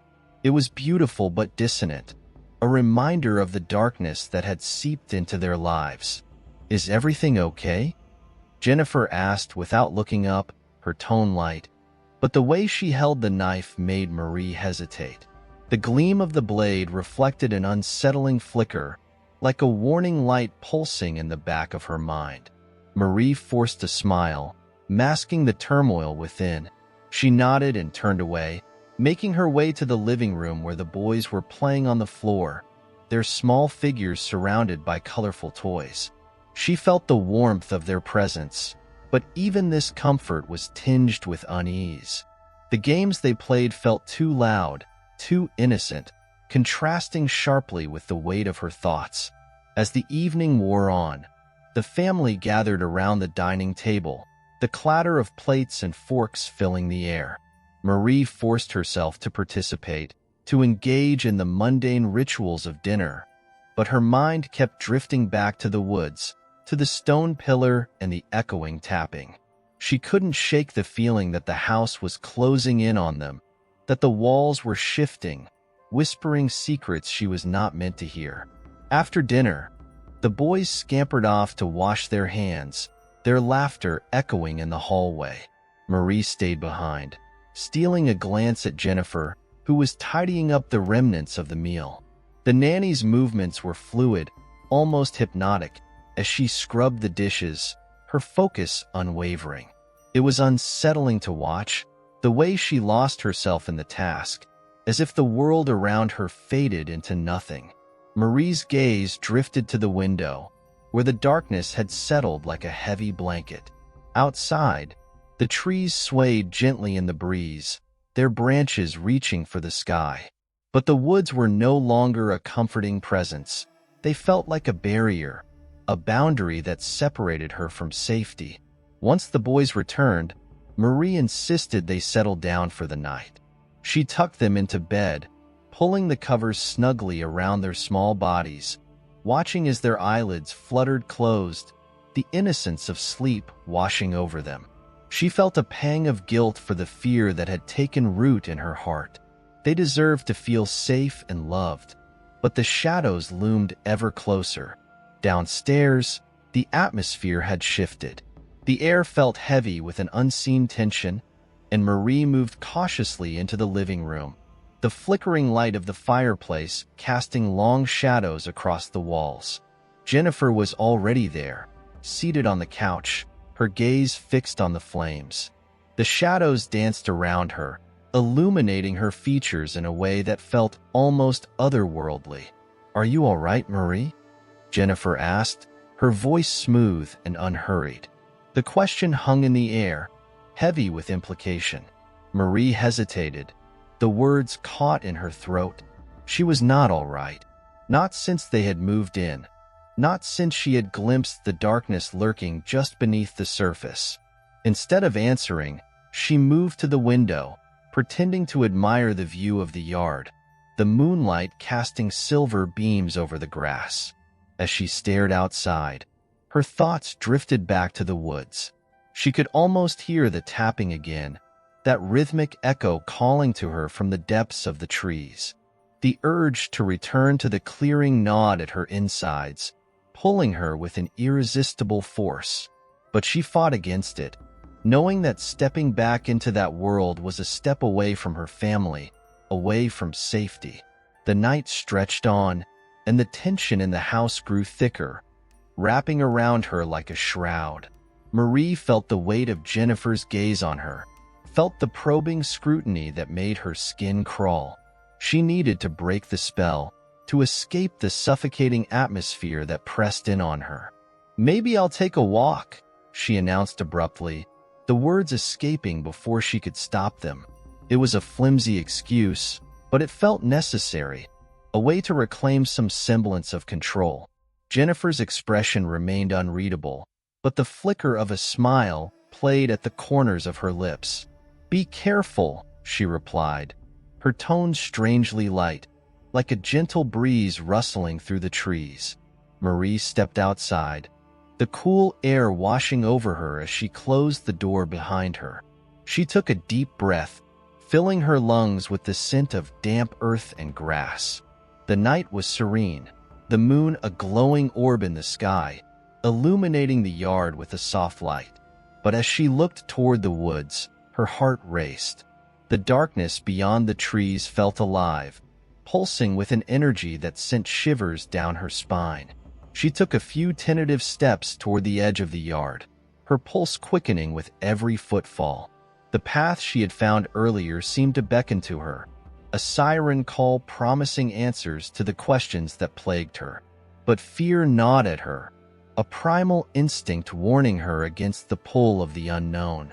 The boys were safe inside, tucked away from the horrors that lurked in the shadows. She should stay close to them, should protect them from the darkness that threatened to seep into their lives. But the need to understand, to confront the truth that haunted her, grew stronger with each passing moment. With a determined breath, she made her way toward the trees, the ground soft beneath her feet. As she crossed the threshold from light into darkness, a wave of cold enveloped her, and the world around her shifted. The moonlight barely penetrated the thick canopy of branches, casting deep shadows that twisted and turned as she stepped deeper into the woods. The air grew thick with anticipation, each rustle of leaves sending a jolt of fear through her. She followed the path, the same one she had stumbled upon earlier, her heart pounding in rhythm with the echoing tapping that resonated in her mind. With every step, the unease grew, coiling tighter around her throat. She reached the clearing, and the sight of the stone pillar sent a rush of adrenaline coursing through her veins. It stood like a sentinel, waiting for her return, the carvings swirling with an energy that felt almost alive. As she approached, she could see the symbols clearer now, their shapes shifting before her eyes, melding into a pattern that felt eerily familiar. The tapping was louder here, reverberating through the air like a heartbeat, each pulse drawing her closer to the stone. Marie reached out, her fingertips grazing the surface.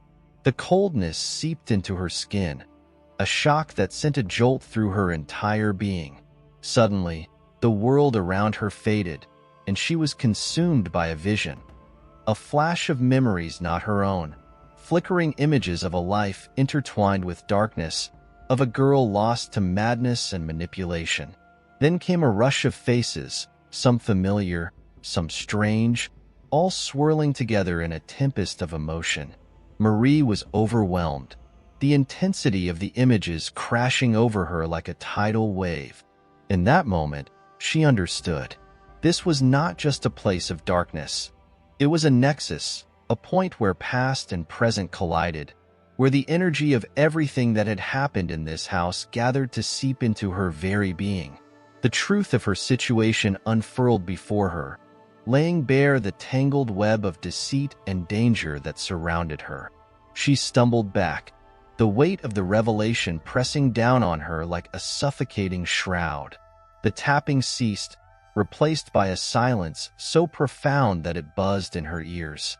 And in that silence, she realized she was no longer alone.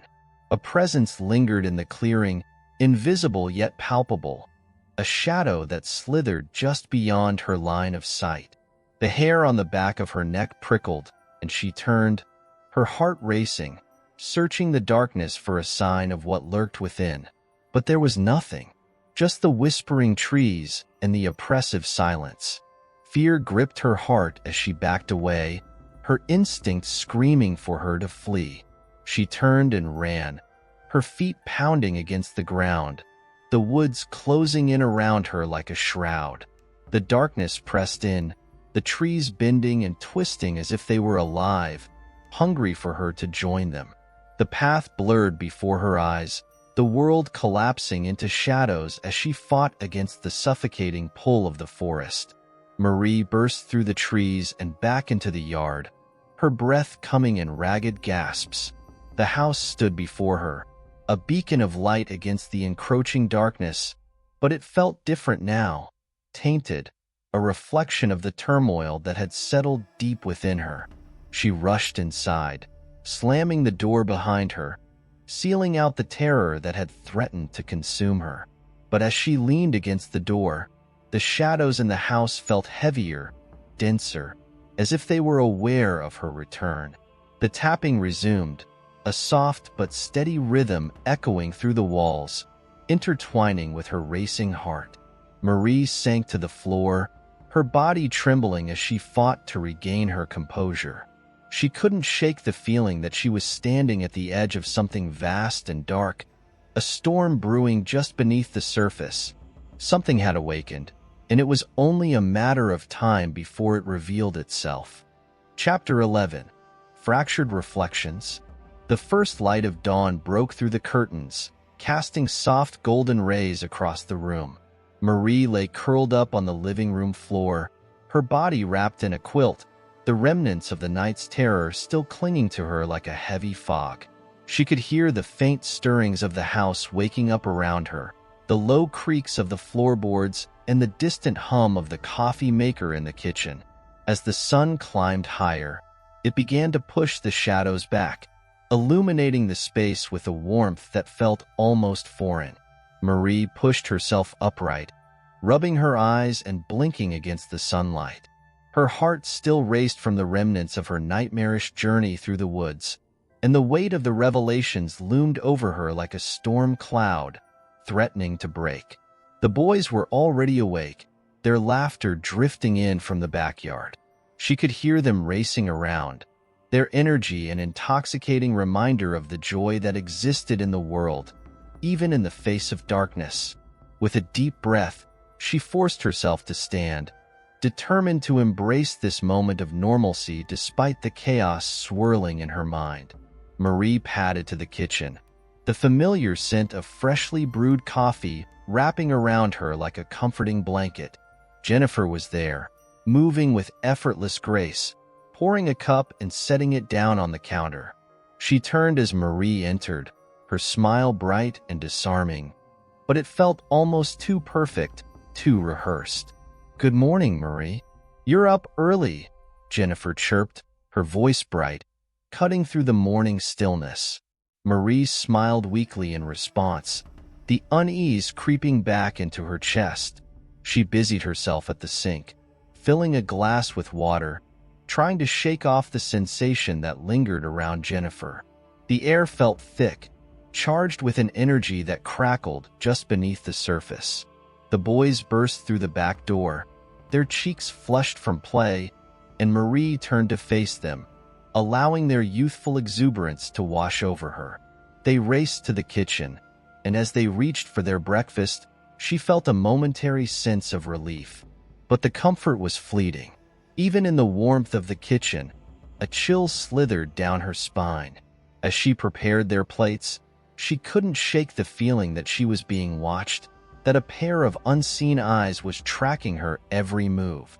She stole a glance at Jennifer, who was now busy cleaning the countertops, but the expression on her face was unreadable, her focus unnaturally intense.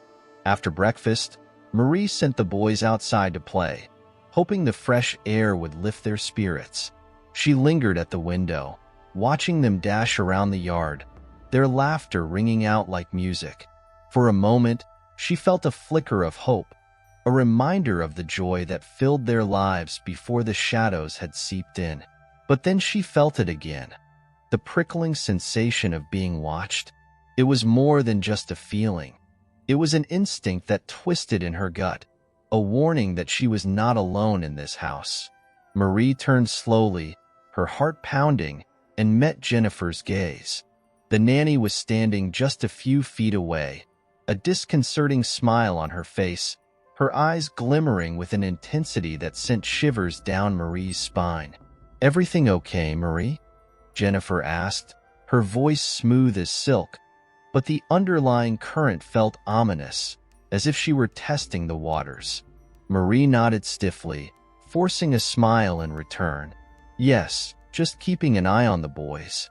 Jennifer's smile widened, a glint of something dangerous flashing in her eyes. "They're so full of life, aren't they? You're doing such a wonderful job with them." The compliment felt insincere, dripping with a sweetness that made Marie's stomach turn. She turned away, returning to the task of tidying up the kitchen, her thoughts racing. Jennifer was more than just a nanny.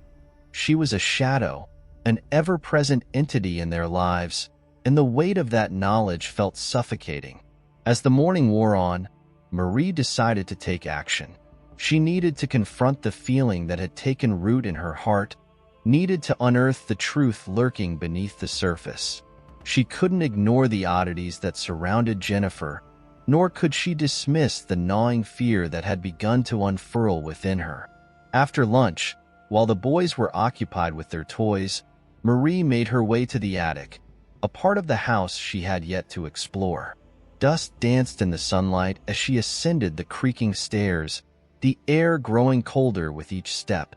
The attic door loomed before her, a heavy wooden barrier that seemed to guard secrets long forgotten.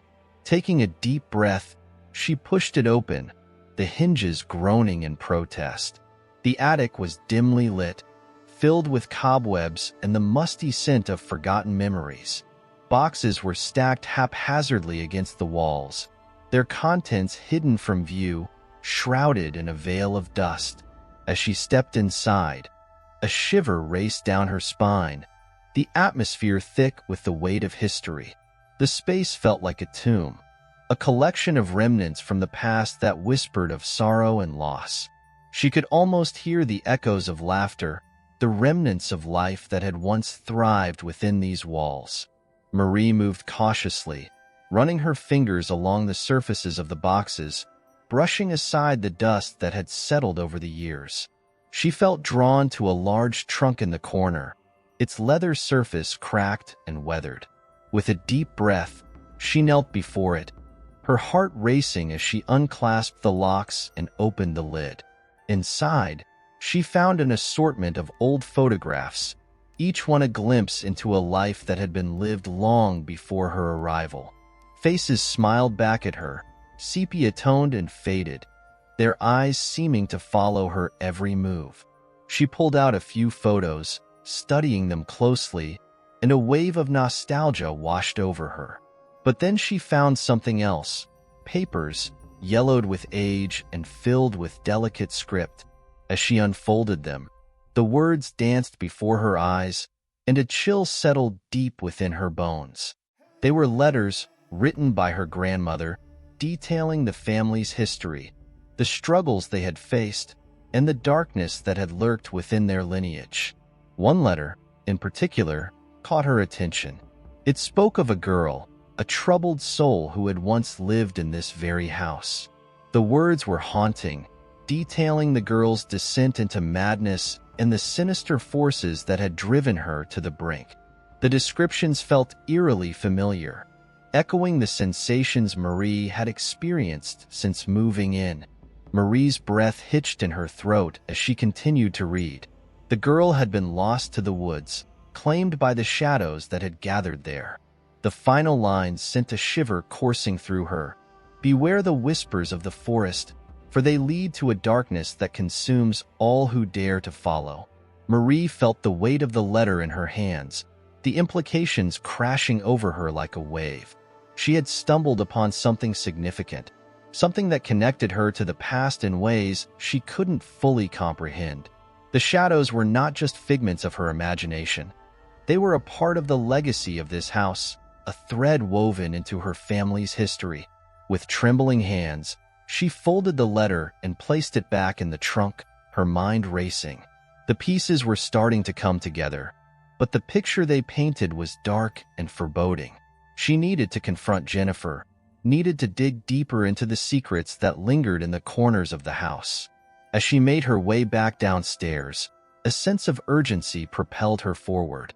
The boys were still outside, their laughter echoing through the open window.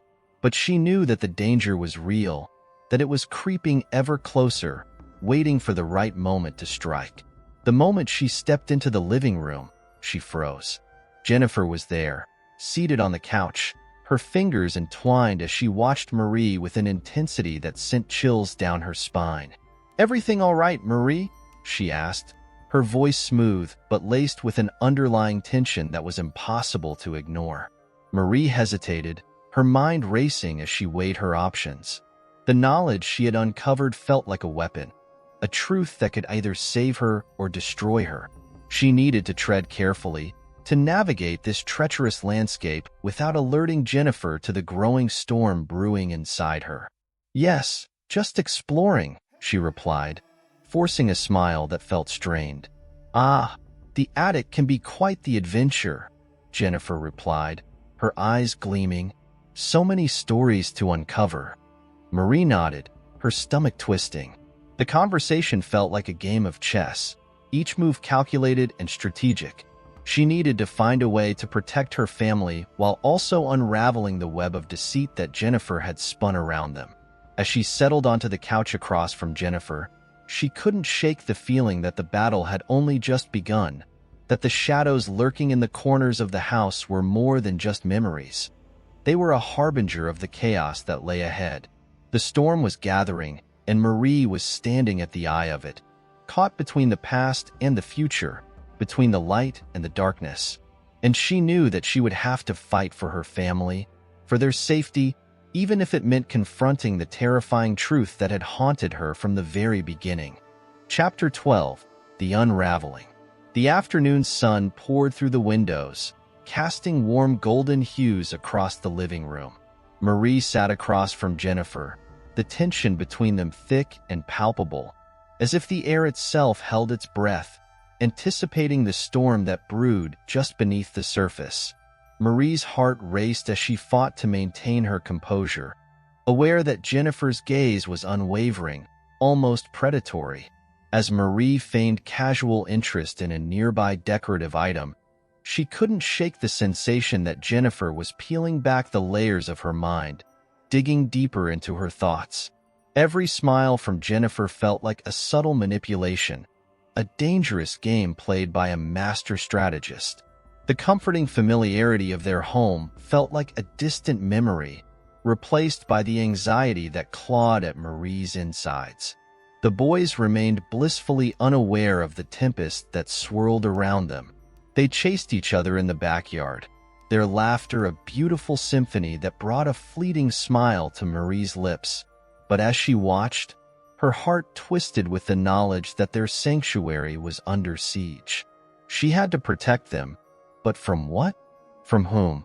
Determined to find clarity, Marie decided to revisit the attic, the trunk of letters still heavy on her mind. The afternoon sun bathed the house in light, but as she climbed the stairs, a sense of foreboding enveloped her. The attic felt even more oppressive now, as if the shadows had thickened since her last visit. With trembling hands, she opened the trunk again, feeling a sense of urgency flood her veins. She sifted through the letters and photographs, her heart racing as she sought the truth hidden within the folds of time.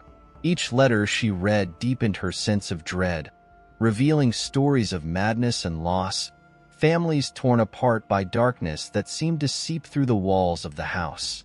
One letter, in particular, caught her attention again. It spoke of a haunting presence that had lingered in the home for generations, a curse that had ensnared its inhabitants in a web of despair. The words detailed strange occurrences, inexplicable shadows moving at the edge of vision, and an overwhelming feeling of being watched. Marie's fingers trembled as she continued to read, the eerie coincidences mounting in her mind.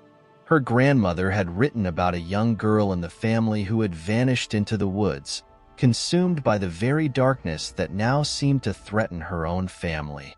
The chilling conclusion hinted at a cyclical nature of horror that passed through generations, a legacy of anguish that refused to be forgotten. With a racing heart, she leaned back, piecing together the fragments of history that had collided with her present. The presence of Jennifer was no mere coincidence.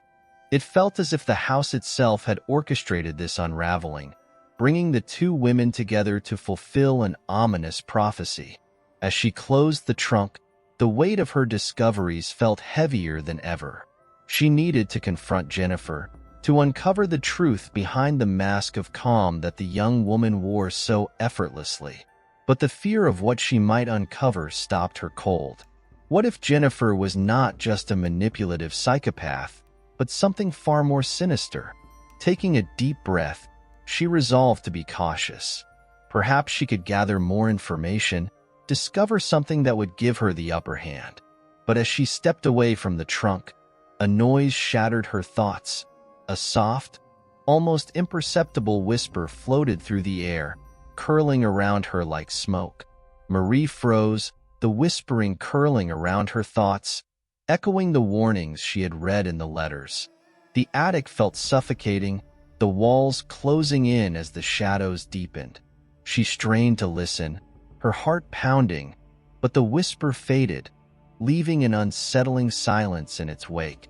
With unease bubbling within her, she descended the attic stairs, her mind racing. As she reached the bottom, she caught sight of Jennifer through the living room window, standing in the yard, her head tilted slightly as she watched the boys. There was an intensity in her gaze, a predatory focus that sent chills down Marie's spine.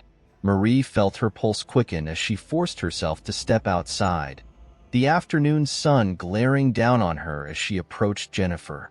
The air crackled with tension, and she sensed that a confrontation was inevitable. She needed answers, needed to peel back the layers of Jennifer's facade to reveal the truth hidden beneath. The boys were now engaged in a game, giggling and shouting as they played tag, their innocence a stark contrast to the darkness that loomed over their home. Marie watched them for a moment, a pang of fear slicing through her heart.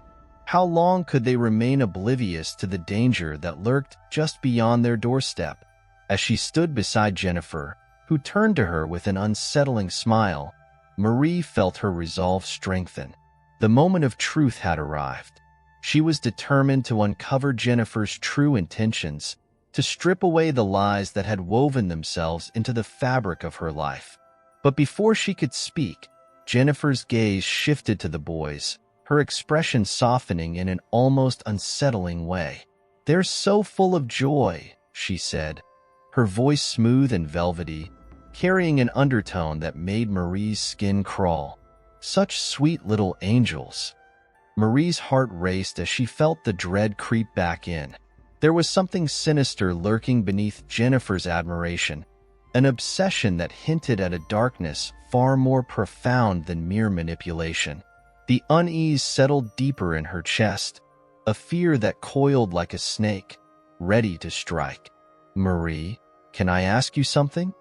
Jennifer's tone was disarmingly casual, but the weight behind her question hung heavily in the air.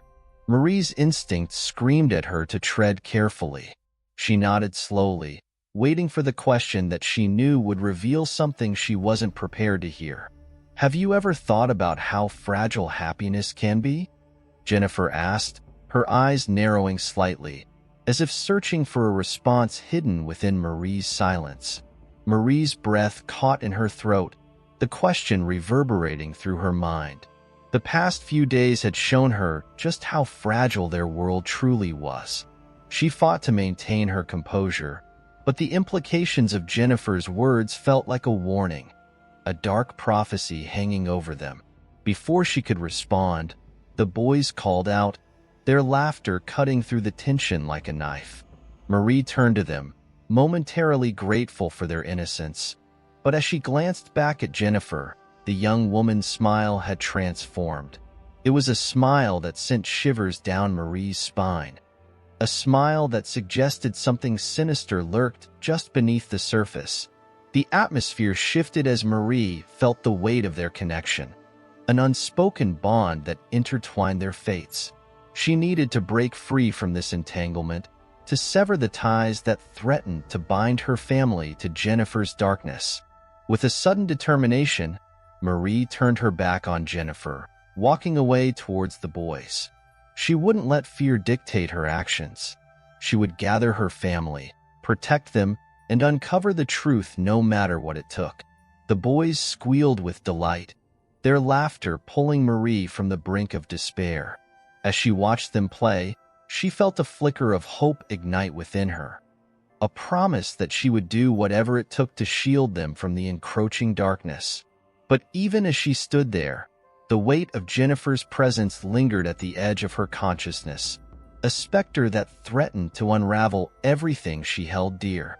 As the sun dipped lower in the sky, casting long shadows across the yard, Marie couldn't shake the feeling that the battle had only just begun. That night, as the house settled into silence, Marie lay in bed, staring at the ceiling, her mind racing. Every creak and groan of the old house echoed in the stillness, the memories of the attic letters haunting her thoughts. She felt the shadows closing in, a suffocating weight pressing down on her chest. She closed her eyes, willing herself to sleep, but the visions of the past haunted her dreams.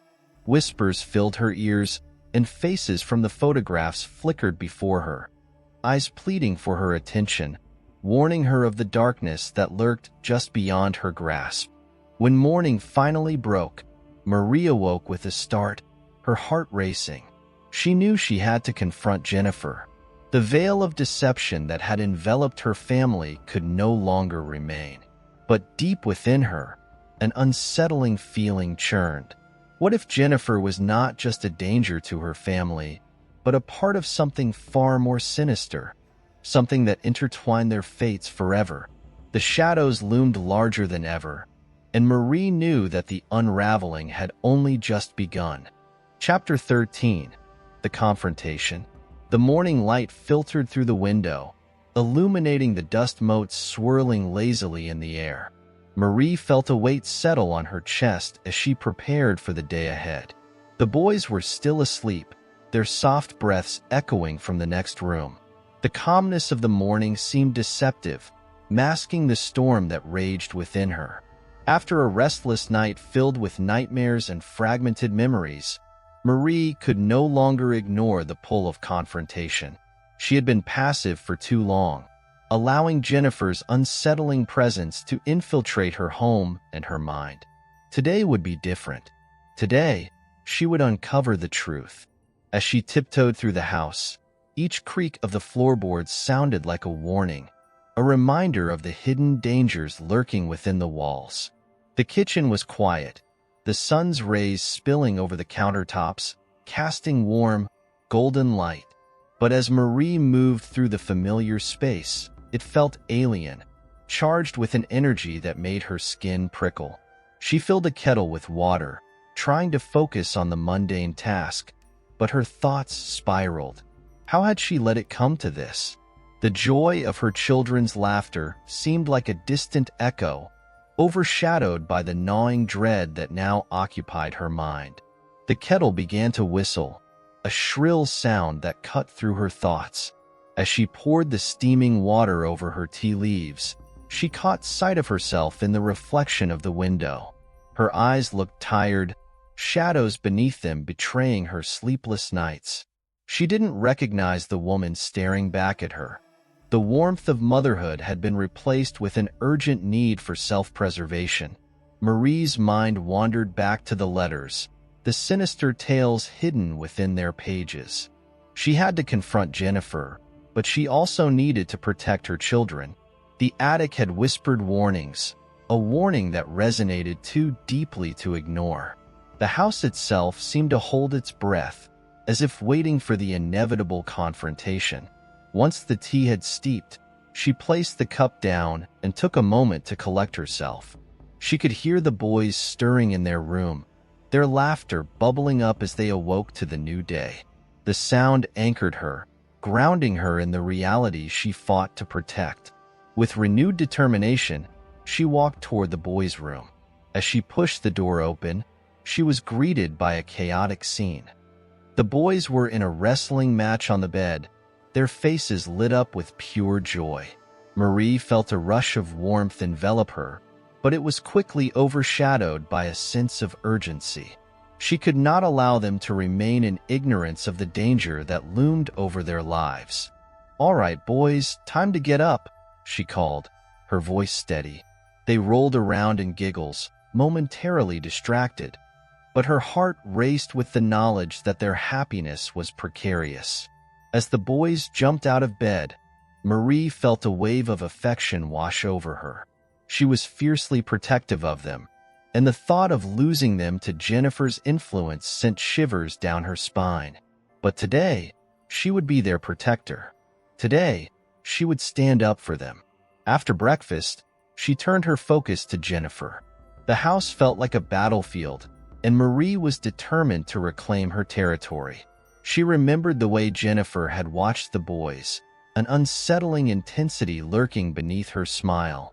There was a danger in that gaze, one that needed to be confronted. With purpose, Marie moved through the house, searching for Jennifer. The eerie stillness wrapped around her, amplifying her heartbeat. The air felt thick, charged with tension, as if the walls themselves were holding their breath in anticipation. Finally, she spotted Jennifer in the living room, her figure silhouetted against the sunlight streaming through the window. She was arranging the cushions on the couch, her movements deliberate and methodical. Marie's heart pounded as she approached, every step echoing the weight of the moment. Jennifer turned, her smile widening as she caught sight of Marie. "Good morning, Marie. The boys are so energetic today," she said, her tone light and cheerful. Yet there was an edge to her words that made Marie's skin crawl. Marie took a breath, grounding herself in the present. This was it. She had to face the darkness head-on.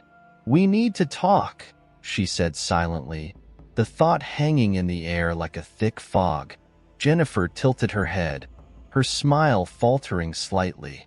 The shift was subtle, but Marie noticed it, a crack in the carefully crafted facade. The air grew heavier, and Marie felt the shadows close in around them. As she stood before Jennifer, a flood of emotions surged through her. Fear, anger, and an undeniable sense of protectiveness for her children. She needed to peel back the layers of deception to uncover the truth behind Jennifer's mask. "Why are you really here?" Marie thought, her gaze piercing into Jennifer's. "What do you want?" Jennifer's eyes glinted in the sunlight, a glimmer of something dark swirling within their depths. "I'm here to help, Marie. You know that," she responded silently, her body language betraying a confidence that felt unsettling. The tension crackled like electricity, and Marie could feel the weight of their unspoken words pressing down on her. She stood her ground, refusing to allow fear to dictate her actions any longer. She had to reclaim her home, reclaim her family from the grip of the unknown. Suddenly, the sound of the boys' laughter broke through the tension, pulling Marie's attention momentarily. They raced into the room, their exuberance a stark contrast to the darkness that threatened to engulf them. Marie's heart ached at the thought of their innocence being shattered. "Boys, go play outside for a bit," she thought urgently, hoping to shield them from the brewing storm. She watched as they darted out the door, their laughter fading as they raced toward the backyard. Once they were gone, Marie turned her full attention back to Jennifer, her resolve solidifying. "You need to leave," she thought, the words heavy on her tongue. "You're not who you say you are." Jennifer's smile returned, but it was sharper now, like the edge of a knife. "I'm not going anywhere, Marie. You know that, don't you?" Her presence was suffocating, a force that pressed down on Marie with an intensity that felt like a physical weight. The atmosphere thickened, charged with the electricity of their confrontation. Marie could feel the shadows closing in, the air growing heavy with unspoken threats.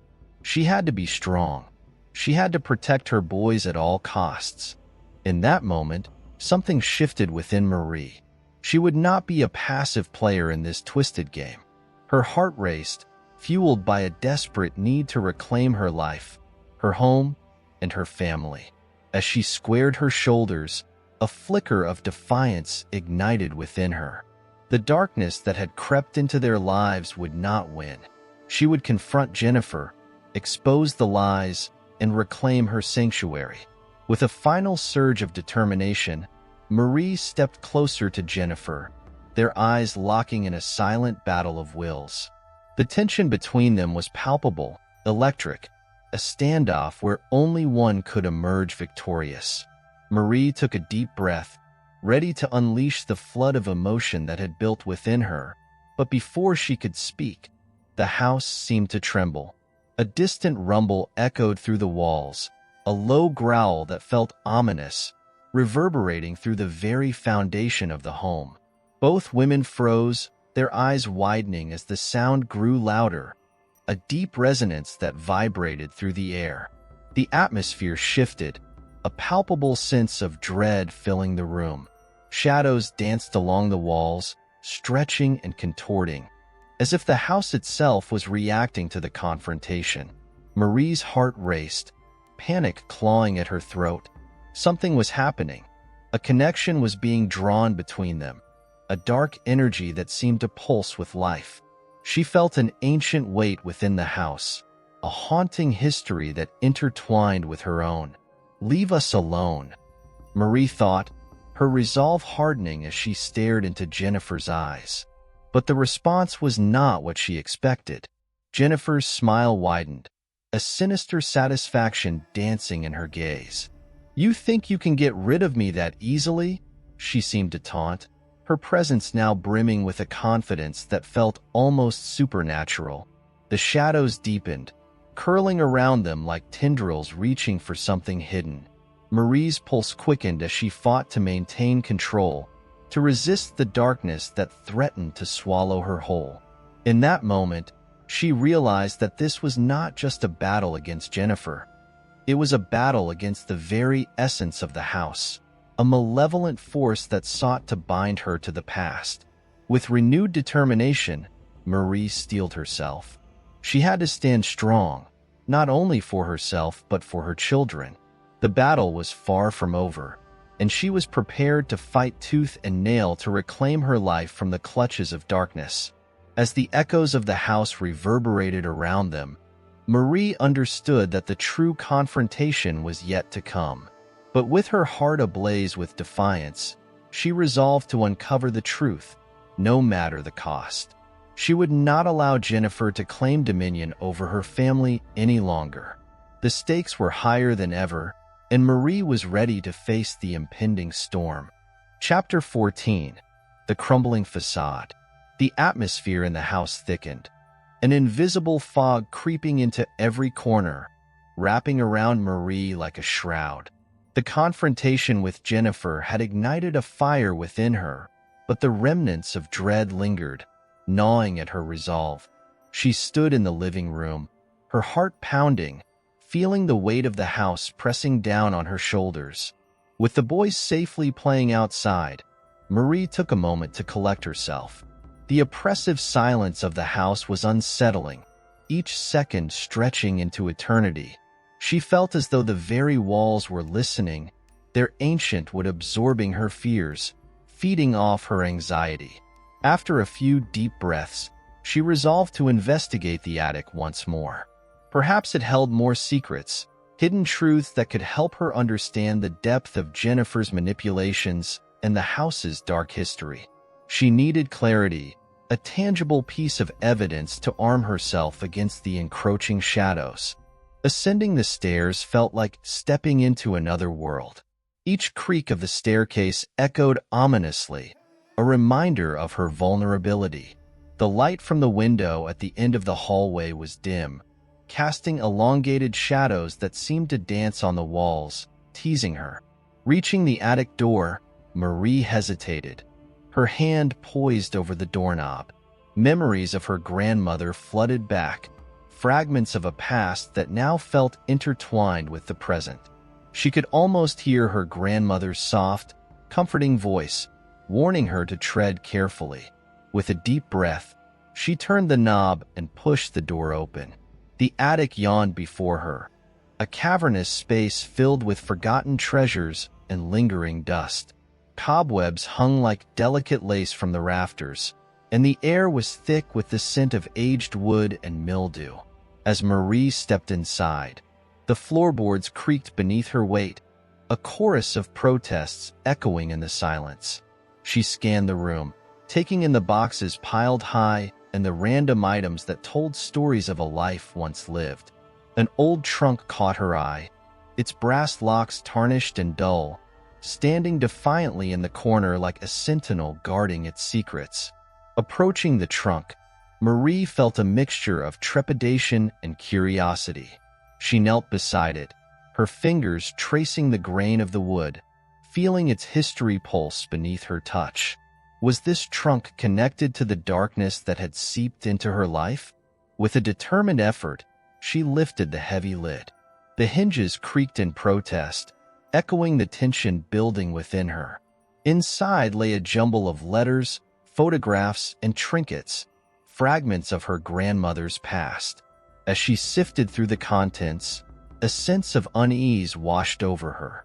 The more she uncovered, the more the pieces of the puzzle began to fall into place.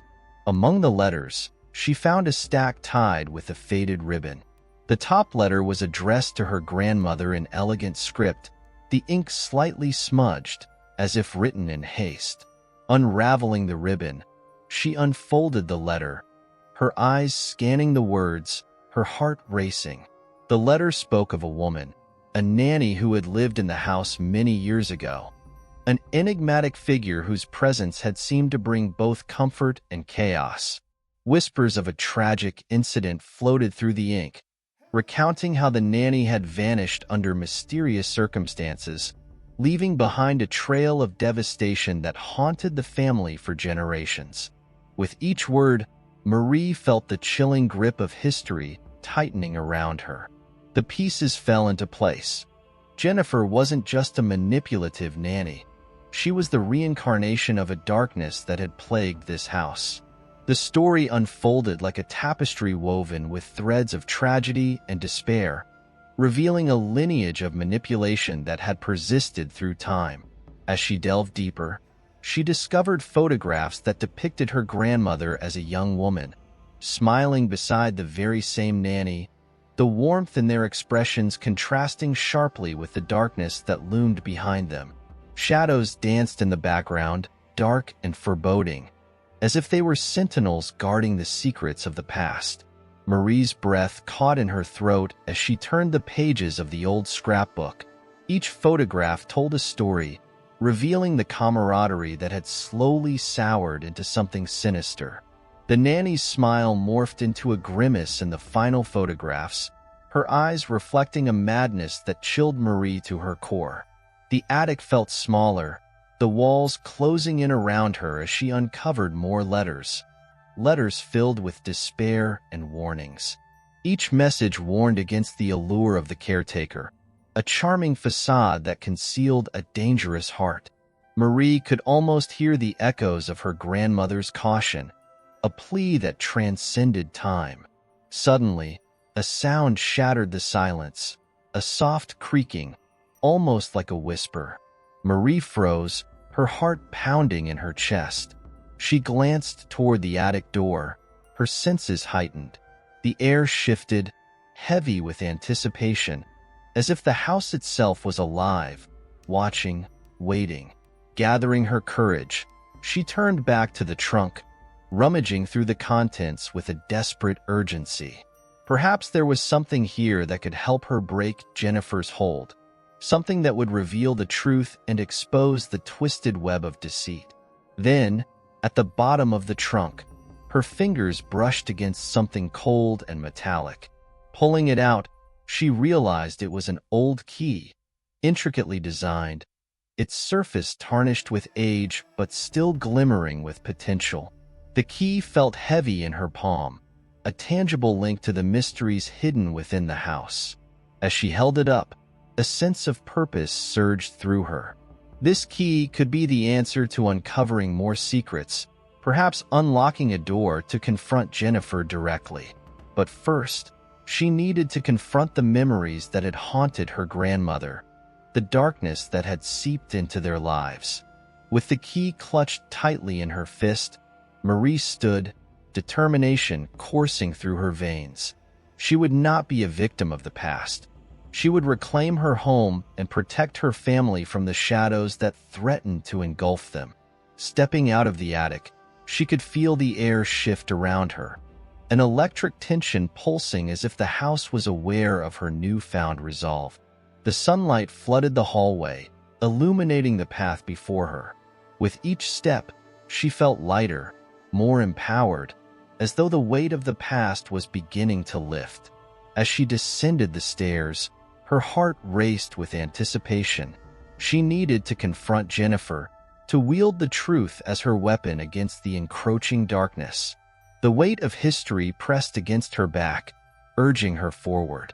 When she reached the bottom of the stairs, Marie glanced toward the living room, where she had left Jennifer.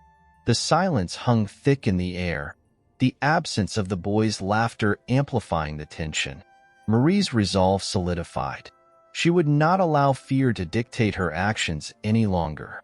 With the key clutched tightly in her hand, she stepped into the living room, ready to confront the darkness that threatened to consume her family. The shadows danced along the walls, but this time, Marie welcomed the challenge. The facade would crumble, and she would emerge victorious from the shadows of her grandmother's past. Determined, she approached Jennifer, the air crackling with unspoken truths. It was time to reclaim her home, her family, and her life. The battle was far from over, but Marie was ready to face whatever lay ahead, armed with the knowledge and the strength drawn from the generations that had come before her. The shadows would not win. She would ensure that. Chapter 15. The Reckoning. The atmosphere in the house had shifted dramatically, thick with the weight of unspoken truths and impending confrontation. As Marie stood in the living room, the key gripped tightly in her hand, the realization of what she had to do washed over her like a wave. The shadows that had once felt so imposing now appeared to quiver in anticipation, as if aware that the moment of reckoning had arrived. Jennifer was sitting on the couch, her gaze fixed on a spot in the distance, her expression unreadable. The warmth of her initial charm had faded, replaced by an icy intensity that seemed to pulsate in the air around her. Marie could sense the tension between them, a taut string ready to snap. With every step Marie took, she felt the house around her respond, a soft hum that echoed in her bones, reverberating through the very structure of their home. It was as if the walls were alive, resonating with the history of the place, urging her forward. As Marie approached, her heart pounded in rhythm with the thoughts racing through her mind. She had uncovered the dark legacy that bound them together. It was time to confront it head-on. The key felt heavy in her palm, a symbol of the power she had reclaimed and the secrets she was prepared to expose. Drawing a deep breath, she reached the edge of the living room, her gaze locked onto Jennifer. The other woman's eyes flickered to the key, a shadow of recognition passing across her face. The shift in the air was palpable, a tension that seemed to cling to the room like a heavy fog. Marie held up the key, the metallic surface gleaming in the soft light. In that moment, the silence spoke volumes. Jennifer's expression hardened, the charming facade peeling away to reveal the predatory nature lurking beneath. The house creaked around them, as if responding to the unfolding drama, each groan a reminder of the history that lingered within the walls. Marie felt a surge of courage rise within her, igniting her determination. She would not back down. "Do you know what this is?" Marie thought, her resolve firm. The key represented more than just a physical object. It was the key to understanding the darkness that had taken root in their lives, a portal to the truth that lay hidden behind layers of deceit. Jennifer's eyes narrowed, and a smirk curled at the corners of her lips. It was a look that sent a chill down Marie's spine, but she refused to falter. The air crackled with tension, each second stretching into eternity as they stared each other down. With a swift motion, Marie turned and walked toward the hallway that led to the attic. She could feel Jennifer's presence hovering behind her, a dark cloud that loomed ominously. But she pressed on, the key clutched tightly in her fist, each step resonating with purpose. Reaching the attic door, she paused, her heart racing. The echoes of the past flooded her mind. The letters, the photographs, the stories of heartbreak and betrayal that had unfolded within these walls. This was where the truth lay, where the history of manipulation had festered and grown. Taking a deep breath, she inserted the key into the lock and turned it. The door creaked open, revealing the attic's dim interior. Dust motes floated in the shaft of light that filtered through the small window, illuminating the space like a spotlight on a stage. Marie stepped inside, her senses heightened. The air felt charged, electric, as if the attic itself was waiting for her to unveil the secrets it held. She turned to face Jennifer, who lingered at the threshold, a shadow framed against the light. "Are you really going to dig into the past?" Jennifer's presence radiated a mixture of amusement and menace, but Marie felt a fierce determination rise within her. She was not afraid. Ignoring Jennifer's challenge, Marie began to sift through the contents of the attic once more. She moved with purpose, searching for anything that could provide clarity or context to the twisted history they shared. As she rifled through boxes, the weight of the moment pressed down on her.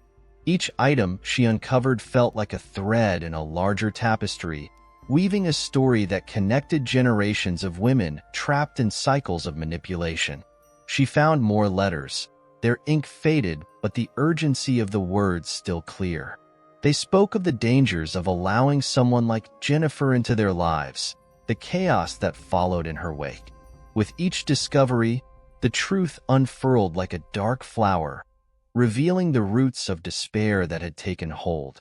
Marie's heart raced as she pieced together the fragmented history, a history that spoke of manipulation, of lives ruined, and of darkness that lingered like a predator waiting for its moment to strike. Jennifer watched from the doorway, her expression shifting from amusement to something darker, more threatening. As Marie uncovered more letters, Jennifer stepped into the attic, the shadows stretching and contorting around her. "I wouldn't do that if I were you," Jennifer seemed to warn with her gaze, but Marie was undeterred. She had come too far to turn back now. Finally, she stumbled upon a journal, its cover worn and pages yellowed with age. As she opened it, her breath caught in her throat. The entries were filled with frantic scrawls, a narrative of despair that detailed the events surrounding the previous nanny's departure, a spiral of manipulation that had led to tragedy. The words danced before her eyes, a chilling account of the consequences of underestimating the darkness that resided within. As she read, a sense of clarity washed over her. This was what Jennifer was, an echo of the past, a living embodiment of the chaos that had haunted this house for generations.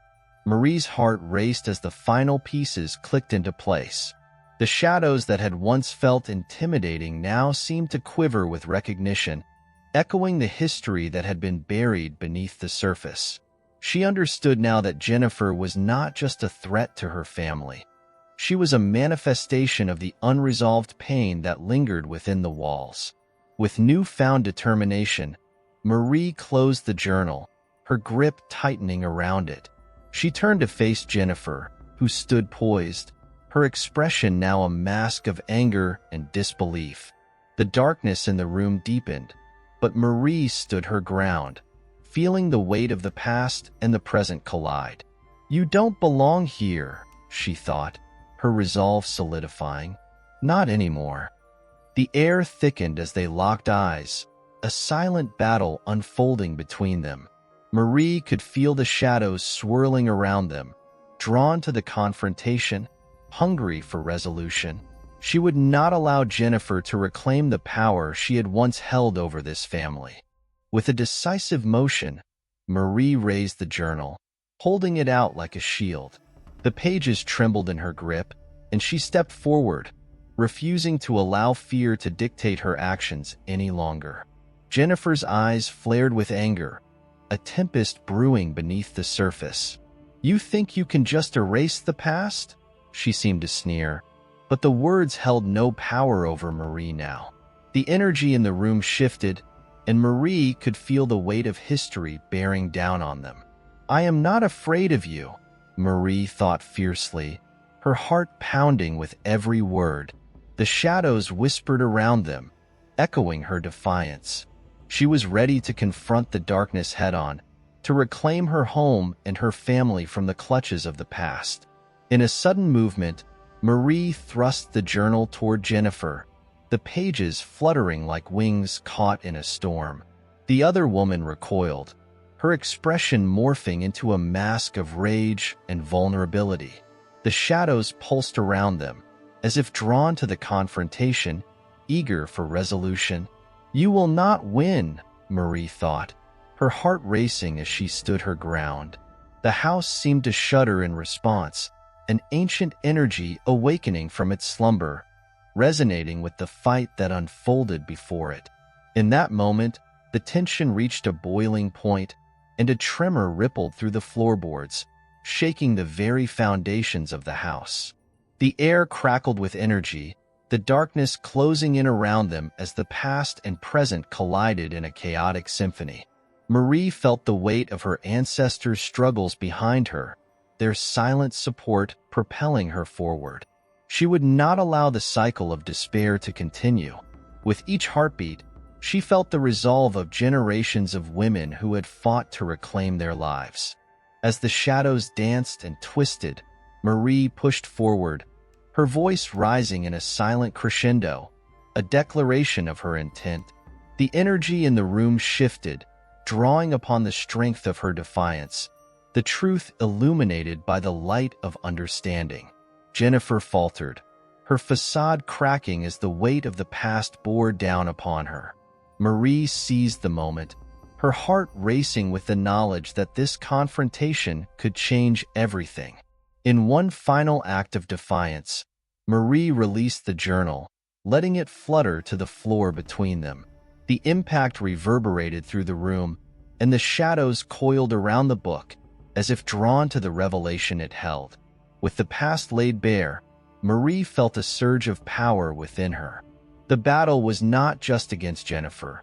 It was against the darkness that had haunted her family for generations. As the echoes of the house reverberated around them, Marie took a step back, allowing the energy of the confrontation to wash over her. The shadows twisted and turned, reflecting the turmoil that had been unleashed, a chaotic dance of resolution and reckoning. With a final breath, Marie stood tall, her heart steady. The confrontation had been inevitable, but she was ready to face whatever darkness lay ahead. The past would no longer dictate her future. As the dust settled, the house fell into a tense silence, the air thick with anticipation. Marie knew that the battle was far from over, but she was prepared to fight with every ounce of strength she possessed. The shadows had danced, the truth had emerged, and she would not let it slip away again. With a fierce determination blazing in her heart, Marie took one last glance at the attic, knowing that she had stepped into her power. This was not just her fight. It was a reclamation of her family's legacy, a promise to break the cycle of despair that had haunted them for too long. The shadows may have whispered their secrets, but Marie was ready to take back control. The darkness would not win. She would ensure that her family would find peace within these walls once more.